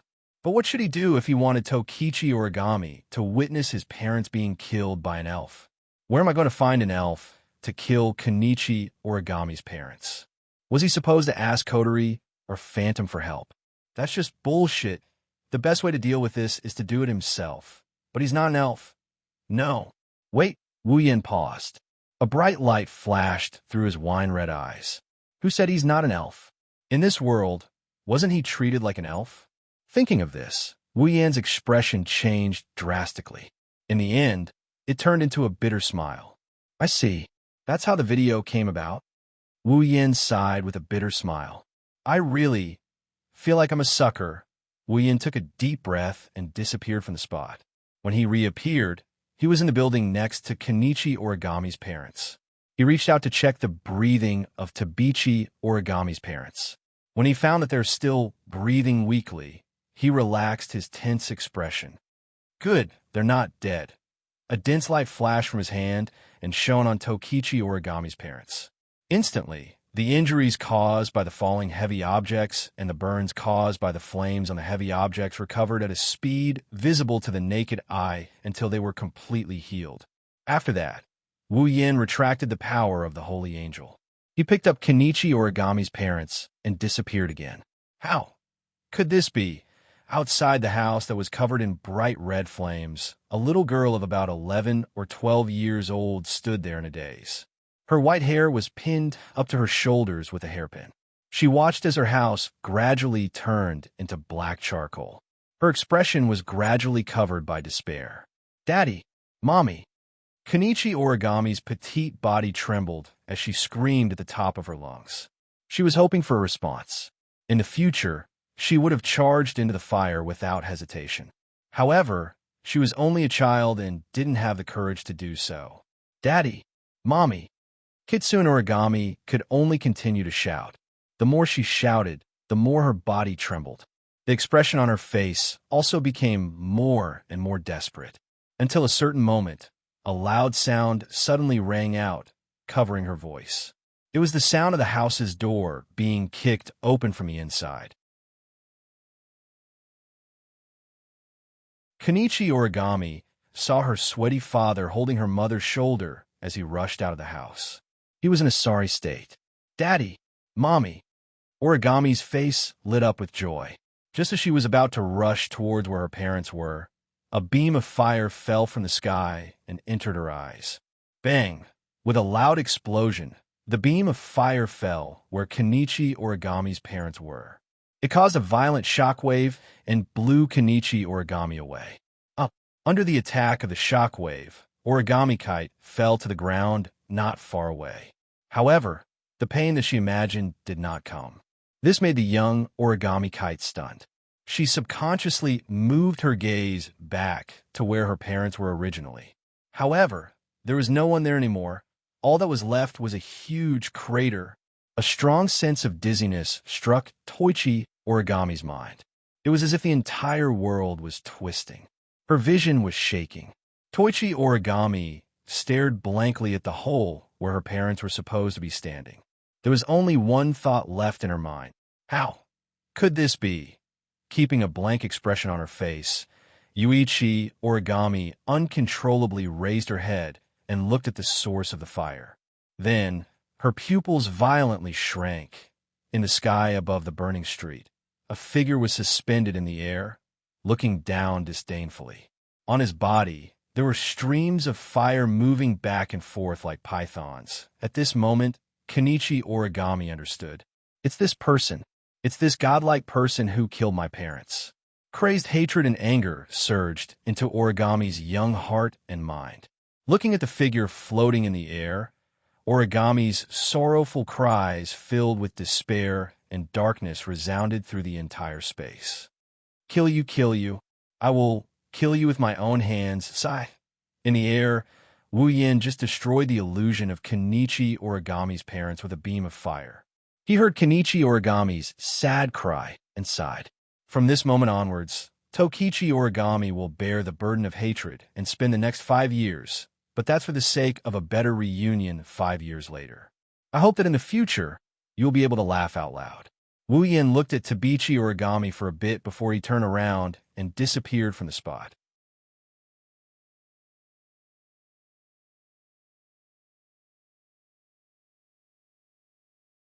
Chapter 1251. The burning fire was gradually extinguished by the fire trucks and water trucks, turning into thick white smoke that drifted into the sky. The bright red color had slowly faded from Heavenly Palace City, but Heavenly Palace City was still in chaos. Even though the fire had been controlled, this inexplicable fire had almost turned the entire Heavenly Palace City into scorched earth. The buildings had almost been burned down, and the streets were also scorched black. Thinking about it, after the fire was extinguished, it would not be so easy to restore Heavenly Palace City to its previous state, even with the help of the display device. While Heavenly Palace City was in a mess, the wilderness far away from the city was very lucky to escape the disaster. It did not turn into scorched earth, nor was it visited by the flames. Although it could not be said to be completely preserved, at least the scorched color was almost invisible here. It was such a wilderness that happened to meet Wu Yan's conditions and was chosen by Wu Yan. Holding Koichi Origami's parents and using the space transfer technique, Wu Yan came to this wilderness without much time. He chose a remote open space and waved his hand. A stream of magic power suddenly appeared like a giant whip and smashed down. Bang! In the open space, there was a muffled sound. A pit that covered a small area but was quite deep was smashed by the magic power stream, stirring up a burst of thick smoke and gravel. However, before they swept out, a stream of magic power blew the smoke and gravel aside, exposing the pit in front of Wu Yan. Looking at the deep pit in front of him, Wu Yan nodded with satisfaction and turned his head. He cast his gaze on Koichi Origami's parents who were unconscious. He squatted down. "I'm really sorry. Next, you have to sleep for 5 years, but this is also for you and your daughter. Please forgive me." He lowered his head slightly. He expressed his apologies. Wu Yan stretched out his hands and placed them on Tokichi Origami's parents, mobilizing the magic power in his body. He activated the ability of one of the familiars sleeping in his blood, Ashnice of the Enchantress. At the next moment, along with the emergence of a majestic mana, a white mist that carried a little bit of cold temperature slowly drifted from Wu Yan's hand and covered Kyuchi Origami's parents. Almost in an instant, in the white mist, the bodies of Toichi Origami's parents were covered in ice at a speed visible to the naked eye. It was getting thicker and thicker. In the end, the two people in the white mist were completely sealed in a pair of ice blocks the size of a small car. Only then did the white mist gradually dissipate. Next, Wu Yan would freeze Yuichi Origami's parents and bury them in the hole in front of him, letting them spend 5 years without anyone knowing. After all, through the bullet of 12 yod.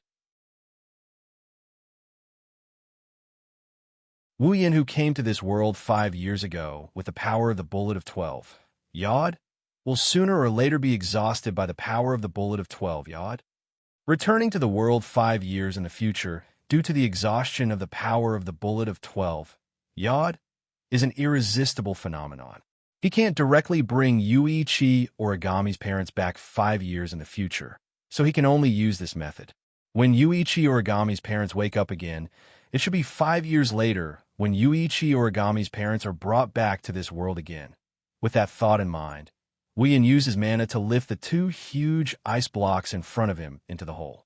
Then, the mana used to lift the 2 ice blocks surged into the hole. With a forceful sweep, all the dust and stones were pushed into the hole, covering the hole with the ice blocks. After doing all this, Wu Yan slapped the ground hard. The space in front of him wriggled a few times and returned to its original state. No one would have thought that there's a couple sleeping in the ice blocks that can't be melted here. After setting up several defensive and concealment barriers around the space to prevent this place from being accidentally destroyed by the space-time quake or other accidents, Wu Yan sighed in relief. He wiped the sweat on his forehead and bitterly smiled. Next, I have to go back and explain clearly. With a bitter smile on his face, Wu Yan used up the power of the bullet of 12 yod. The power of the bullet of 12 yod began to twist like a whirlpool until it finally disappeared. That's how it happened. Looking at the 2 ice blocks that are still sparkling and translucent even after 5 years, and the couple sleeping peacefully within them, Wu Yan bitterly smiled and said, "So, that video is indeed true. At that time, I did make a move. This is an indisputable fact, but it was only 2 illusions that were killed, right?" Even Kotori couldn't help but sigh. "You really put a lot of thought into this. In the end, even if you go back to the past, history can't be changed," Kurumi muttered with an inexplicable tone. At this time, The established facts are directly determined by the integration of all the things that have happened in the past. Even if you use the ability to go back to the past, it's still just an effort for the established facts now. History, however, will not change. Hearing this, the elven girls who knew about Kurumi's past immediately looked at her worriedly. This also woke up Kurumi, who was immersed in a sorrowful atmosphere. Looking at the elven girls, Kurumi revealed her usual bewitching smile and told them that she was fine. That means Tabichi Origami didn't care about the low temperature of the ice block. She put her hand on the ice block and spoke with a hoarse voice. My parents can still be alive, right? Yes. Looking at Koichi Origami's worried expression, Wu Yin subconsciously lowered his voice and gave her the answer she was waiting for. Don't worry, your parents aren't dead. Not dead. Not dead. My parents are not dead. Yuichi Origami murmured absent-mindedly like a broken doll. It was not until a long time later that an uncontrollable excitement appeared on her face. Not dead. Mom and Dad aren't dead. With an agitated expression, Tabichi Origami grabbed Wu Yan's shoulder with her frozen hand. She lost her usual cool. Hurry up. Let them out. Wu Yan nodded. He looked at the two ice blocks and waved his hand. The dazzling magic radiance shot out like a meteor and landed on two huge blocks of ice. Under the gaze of everyone present, the ice blocks melted. There wasn't the slightest sound, nor was there the slightest abnormality. The ice that had been maintained for 5 years melted at a speed that wasn't too fast nor too slow. Like evaporating alcohol, it turned into a cold white mist and dissipated into the air. The white mist gradually drifted and the ice blocks slowly disappeared. When the man and woman in the ice blocks were completely exposed, the white mist and the ice blocks disappeared. Wu Yin waved his hand again. This time, a dazzling white light shot out and landed on the man and woman. Soon after, everyone saw it. The man and woman's eyelids moved. As their eyelids twitched, Yuichi Origami's delicate body also trembled. Without thinking, Yuichi Origami rushed over and hugged her parents' bodies. Dad, Mom. Under Tabichi Origami's call, her parents' eyelids trembled and finally opened. Tabichi Origami felt like she was in a dream. Ugh! Amidst a groan, Tokichi Origami's parents covered their heads and looked around blankly. Hearing that familiar voice, Tabichi Origami's emotions could no longer be suppressed. Dad, Mom. While choking with sobs, Yuani threw herself into the arms of her parents. In her eyes, the tears that had completely dried up 5 years ago once again sprouted life force and flowed down once again. In the air, the unrestrained cries of a child reverberated in the air. Everyone heard it, looking at the white-haired girl who threw herself into the arms of her bewildered parents. Wu Yin exchanged glances with the other girls, and they all laughed.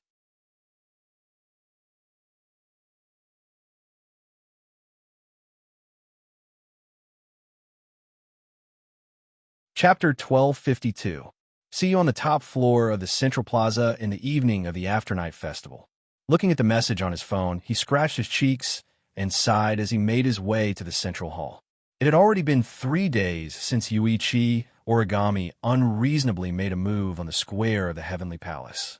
Wu Yan had a hard time in the past 3 days. He was attacked in the square of the Heavenly Palace, encountered a phantom, and was attacked by them. After that, he had to clean up the mess, control the impact of the incident, and go through a round of Bullet of 12, YOD. He had to go back to 5 years ago to save Tabichi Origami's parents. It's only been 3 days, but Wu Yin has been sighing and groaning for a long time due to all the things that have happened. Ever since Tabichi Origami reunited with her parents, they were brought back to Fraxinus by Coterie. She hasn't seen Wu Yin since. That's why he was invited out by Tabichi Origami.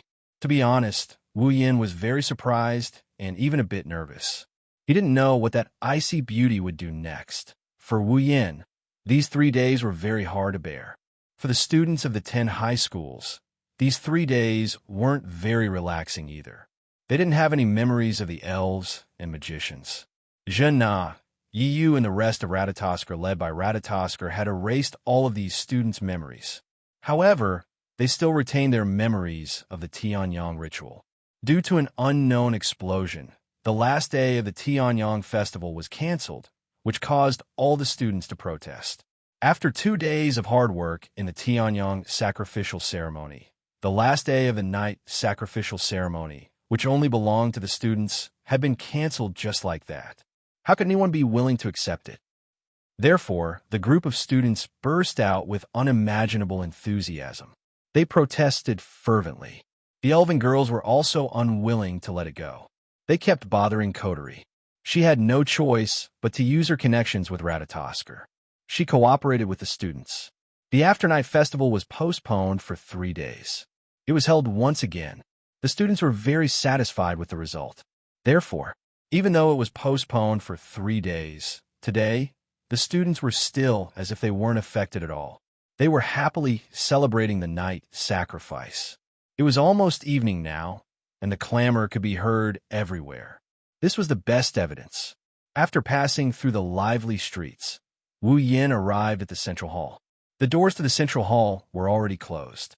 Even the staff had been evacuated. There was no place to enter. Wu Yin circled around the central hall, but still couldn't find an entrance. In the end, he had no choice but to use space transfer and teleport to the rooftop. The sun was setting in the west, and the dazzling radiance sprinkled down. On the rooftop of the central hall, a beautiful girl with an extremely conspicuous white shoulder-length hair, wearing a short-sleeved inner shirt and shorts, stood with her back facing the entrance. She stroked her hair that was fluttering in the wind with one hand while looking into the distance, elongating the shadow behind her. Standing under the radiance, it formed an extremely beautiful scene. At first, Wu Yin thought he saw an angel and lost himself for a split second. When he came back to his senses, the beautiful girl under the setting sun had already turned around and looked at him. Her pretty face was as calm as an ancient well, but her pair of blue eyes were sparkling with a radiance that made one's heart flutter. It was still the same face and the same performance as before. However, looking at Kite Origami's expressionless face, Wu Yin felt comfortable all over. This was because he could clearly feel that even though that face was still as expressionless as before, the haze that could be hidden behind it had completely dissipated like the clear sky after the rain. Instead, it was replaced by a refreshing feeling that made people unconsciously feel comfortable. This was the current Kite Origami. She had completely gotten rid of the past, got rid of the hatred, and also got rid of the sad path. The perfect Kite Origami. If there was anything that made people feel unsatisfied with the current Kite Origami, it was probably that on that beautiful face, there had never been a smile. Wu Yin and Kite Origami looked at each other. Kite Origami didn't say anything. The two of them looked at each other quietly. They actually had a feeling that they could see through each other's thoughts.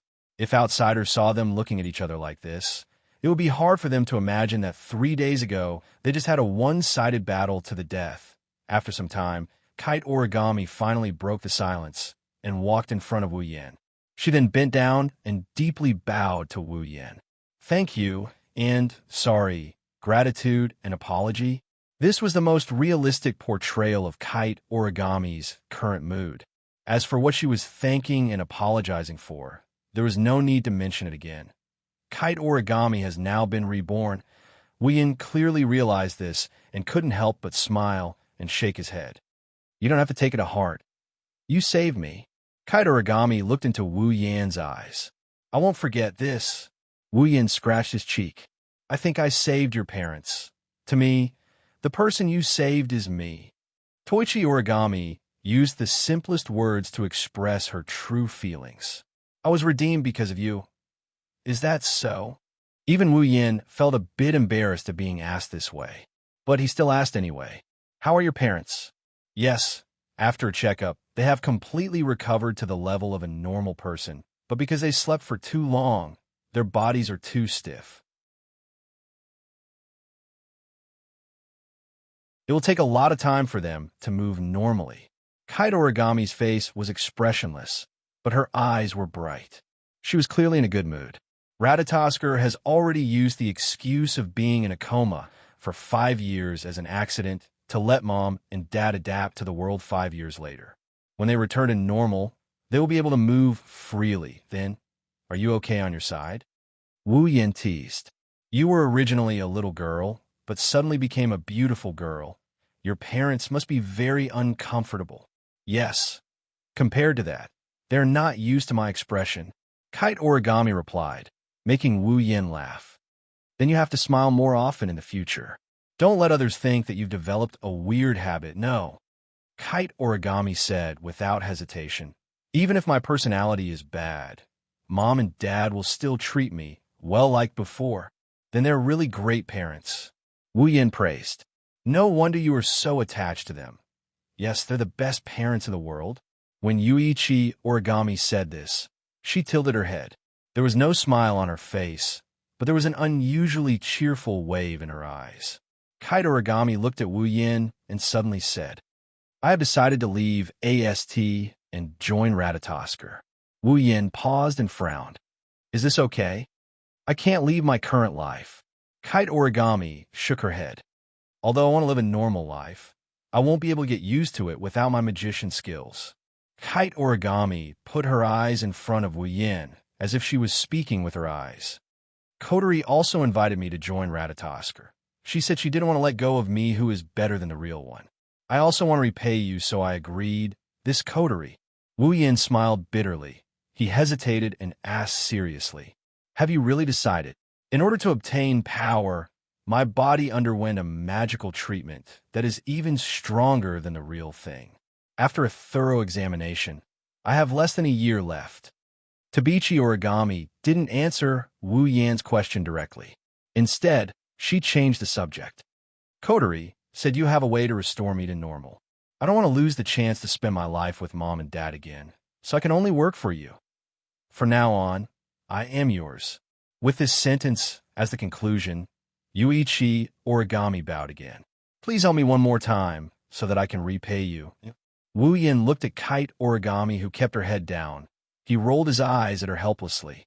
Don't regret it. I have a lot of trouble. Yes. A monotonous response echoed in the air. There was a trace of undetectable joy hidden in it as it echoed under the setting sun.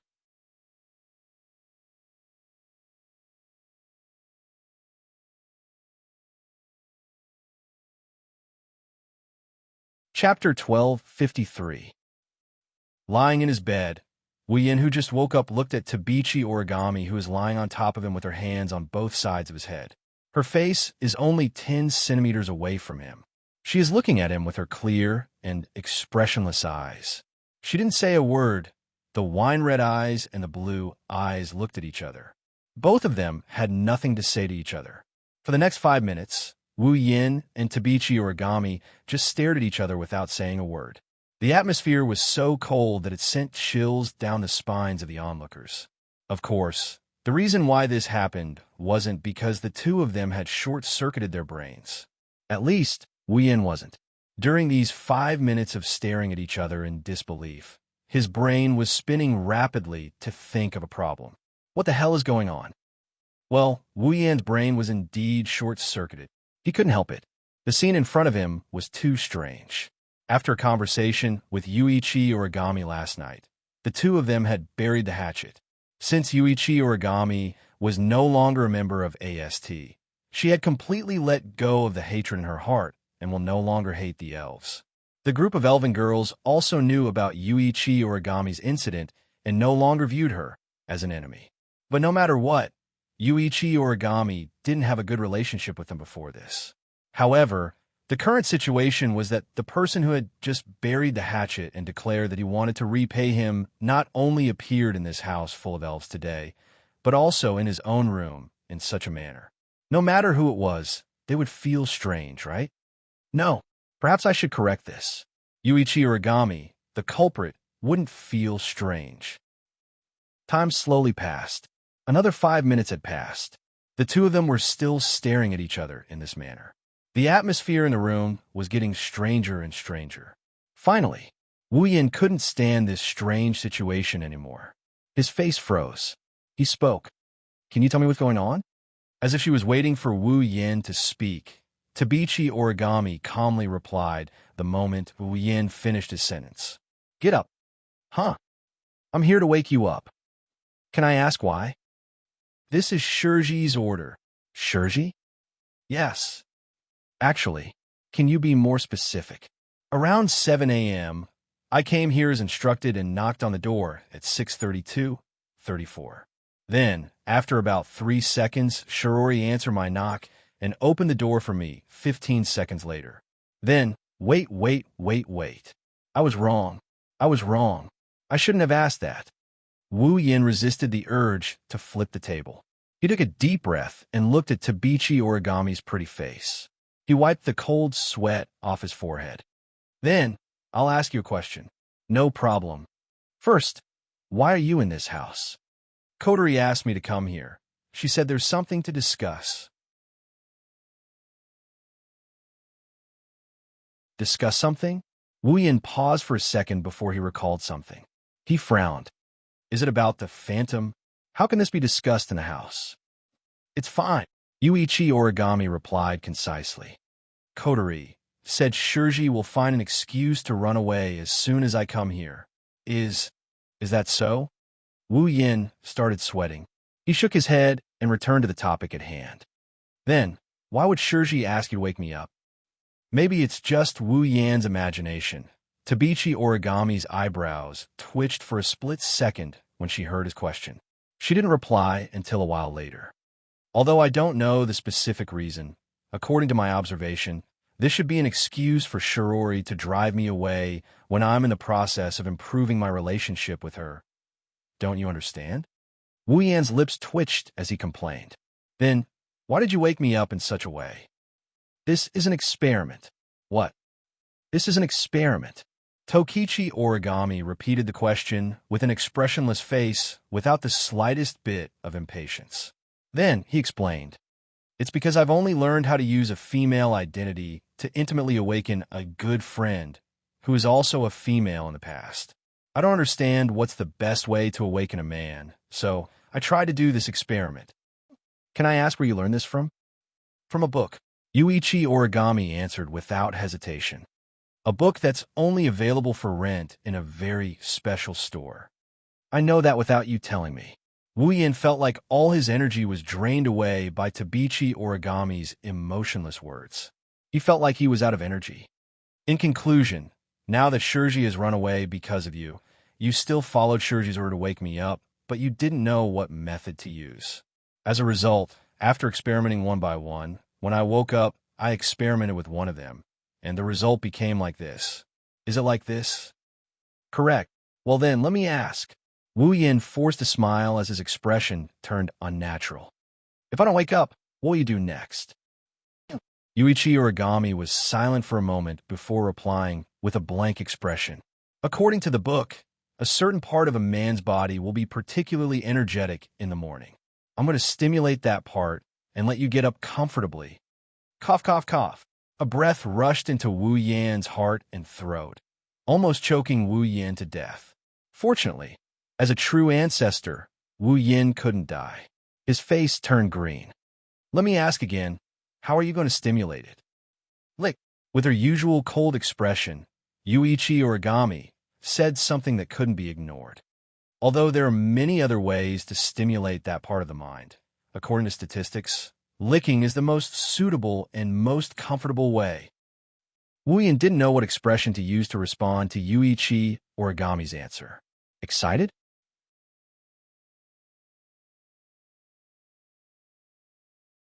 Of course there is. After all, a super beautiful girl was planning to wake him up by licking him. Regretful? Of course there is. After all, I woke up at the right time, right? But what was this feeling of being unable to let go of this feeling in his heart? Wu Yin looked at Yuichi Origami with a conflicted expression. After a long time, he finally said something. Aren't you afraid that Shurji will misunderstand our relationship? It doesn't matter. Once again, Origami answered without hesitation. Love has nothing to do with gender or quantity. I will use my actions to move Shurji.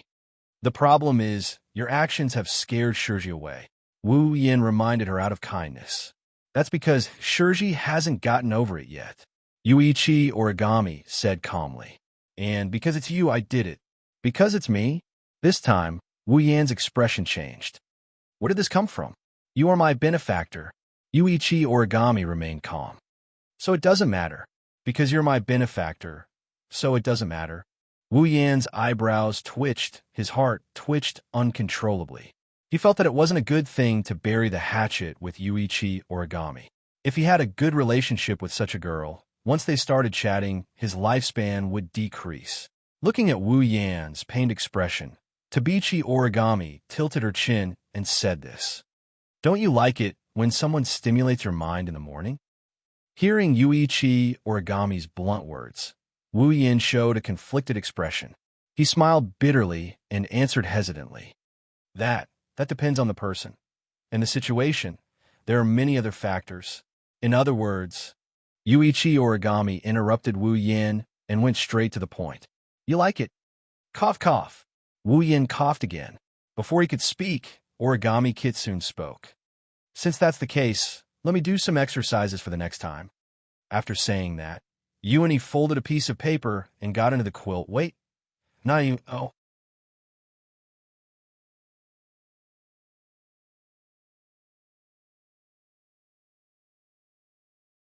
Chapter 1254.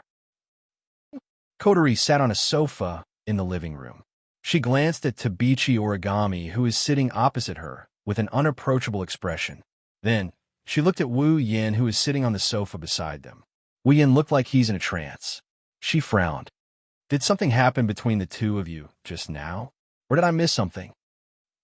Wu Yan and Tabichi Origami's eyelids twitched. One shook his head, while the other remained expressionless, as if he couldn't be bothered to explain himself. Kotori narrowed her eyes and snorted. Forget it. I'm too lazy to care about what you guys did just now. Pulling out a small notebook and a pen from her pocket, Kotori twisted the pen tip and opened the notebook. Her expression turned serious. Then, it's time for us to start the question and answer session. About the phantom. Phantom. Tabichi Origami raised her eyebrows and looked at Kotori. The phantom you're talking about is the one who appeared in front of me the other day. The one who was covered in mosaics and whose body and voice couldn't be seen, right? Yes, that's right. Kotori perked up. That day, Phantom took the initiative to come into contact with you. Until he was defeated by his brother, there was a period of time. You two must have had a conversation, right? Kotori stared at Tabichi Origami. I want to know the content of that conversation. Kotori added solemnly. Everything. Hearing this, Yuichi Origami raised her eyebrows for a moment. She immediately lowered her head and pondered for a while. While recalling the contact with the phantom that day, she slowly simulated the entire process and conversation. She used to be a member of AST. Due to Tabichi Origami's personality, her explanation of the encounter with Phantom was concise and accurate. She tried her best to make the entire process as clear as possible. She even included the conversation between Wu Yan and Phantom at the end. Kotori wrote something in her notebook as she listened to Tabichi Origami's narration. Just like that, the two of them went back and forth, repeating the events of that day one after another. Wu Yan felt a bit bored at this point. Just like Kotori said, Shirori found an excuse when Tabichi Origami came to visit. They escaped from the house and brought all the elven girls with them. Now, only the three of them were left in the Five River house. Ignoring Wu Yan, Kotori and Tabichi Origami continued their investigation of the phantom. As time went by, the investigation was completed. However, the frown on the two girls' faces deepened as the investigation progressed. First, we induced the phantom with language. Then we gave the spirit crystal. Kotori tapped the notebook in her hand and said with displeasure, "That's basically the same as when I was with Meijio. It's useless to investigate like this. I told you to ignore the phantom for now, but you just had to look into it." Wu Yan mocked her in a sarcastic tone. "See, we didn't get anything in the end, right? Don't talk like it has nothing to do with you." Coterie raised her eyebrows and yelled at Wu Yin. If you hadn't let Phantom go, we would have been able to get more information. We might have even been able to find out the real identity of Phantom. I don't think so. Wu Yin pursed his lips. Although I don't know exactly how strong that Phantom is, since she was able to hide her existence when I didn't pay attention to the surroundings, silently contacted Origami Kyuchi, and even had a conversation with it. In the end, if it weren't for her carelessness, I might not have noticed her appearance until the end. Just this hidden ability alone is enough to make our gains close to zero. Wu Yin narrowed his eyes, and his lips curled into a grin. I think, unless Phantom comes to us herself and makes contact with us, with her cautious attitude and unusual concealment ability, it'll be difficult to find her. I feel like the Phantom has been watching us from the dark. Coterie bit the lollipop in her mouth and clicked her tongue. The more compatible the target of the spirit crystal is with the spirit crystal, the more powerful the spirit crystal will be after it is transformed into a spirit crystal. In other words, before the spirit crystal was given to me, Meijio and Kite Origami, Phantom already had a certain understanding of us and had been paying attention to us in a certain way, right? Coterie subconsciously looked around and her red eyes flashed. Could it be that the Phantom has been with us all this time? Hearing this, the atmosphere at the scene suddenly became silent. Around us, Wu Yin sighed. That's not impossible. After all, I wouldn't be able to discover her if I didn't pay special attention to her. In other words, it's possible? Coterie's eyes lit up. She smiled mischievously. Come to think of it, the spirit crystal that Phantom intends to give to Origami-Kwan is in our hands. She's paying attention to us from all around. It's not impossible for her to steal it when we're careless. Speaking of which, we haven't investigated the spirit crystal yet. Coterie looked at Wu Yin. Where's the spirit crystal? Oh, it's with me. Wu Yin stretched his hand out as if he was trying to find something on his body. Before he could put his hand into his pocket, Tabichi Origami opened her hand with a cold voice. In his hand, the spirit crystal that originally belonged to Origami Kitaichi was releasing a bright white light. Wu Yin looked at the spirit crystal in Tabichi Origami's hand in shock. When did you take it? This morning. Tabichi Origami said calmly. I found it in your pocket. Pocket? Coterie was stunned. She glared at Wu Yin. You put something so important in your pocket? Aha! Wu Yin quickly laughed and shrugged his shoulders. I studied it last night. I was too sleepy, so I just stuffed it in my pocket. Coterie glared at Wu Yin and turned away. She looked at Tabichi Origami with a sour expression. Forget about him. He's just a freak. Nothing will happen to him. But how can you casually come into contact with spirit crystals? This is something that will turn you into a fairy the moment you touch it, you know? I guess a little. Coterie's expression darkened, but Tabichi Origami remained expressionless and raised her hand. That's why I didn't touch it. Wu Yin and Coterie were stunned. They noticed there was a layer of green light between Tabichi Origami's hand and the spirit crystal. Is this a domain of will? Coterie's expression improved, but she still rolled her eyes at Tabichi Origami. Even if there's a territory, you can't touch it. What if you accidentally turn into a spirit? Tabichi Origami didn't answer. She looked at the spirit crystal in her hand and glanced at Wu Yin.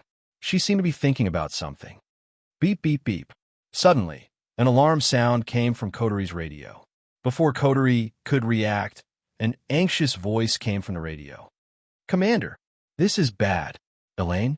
Mira? Maidens escaped. What did you say? Coterie exclaimed. You're tuning in to the Romance Rendezvous YouTube channel. We're so grateful for your support, and don't forget to subscribe to join us on this incredible journey through captivating stories. Your generosity through donations truly makes a world of difference, as it's the primary source of revenue that allows me to expand and enhance this channel for you. Thank you from the bottom of my heart for being a part of this adventure.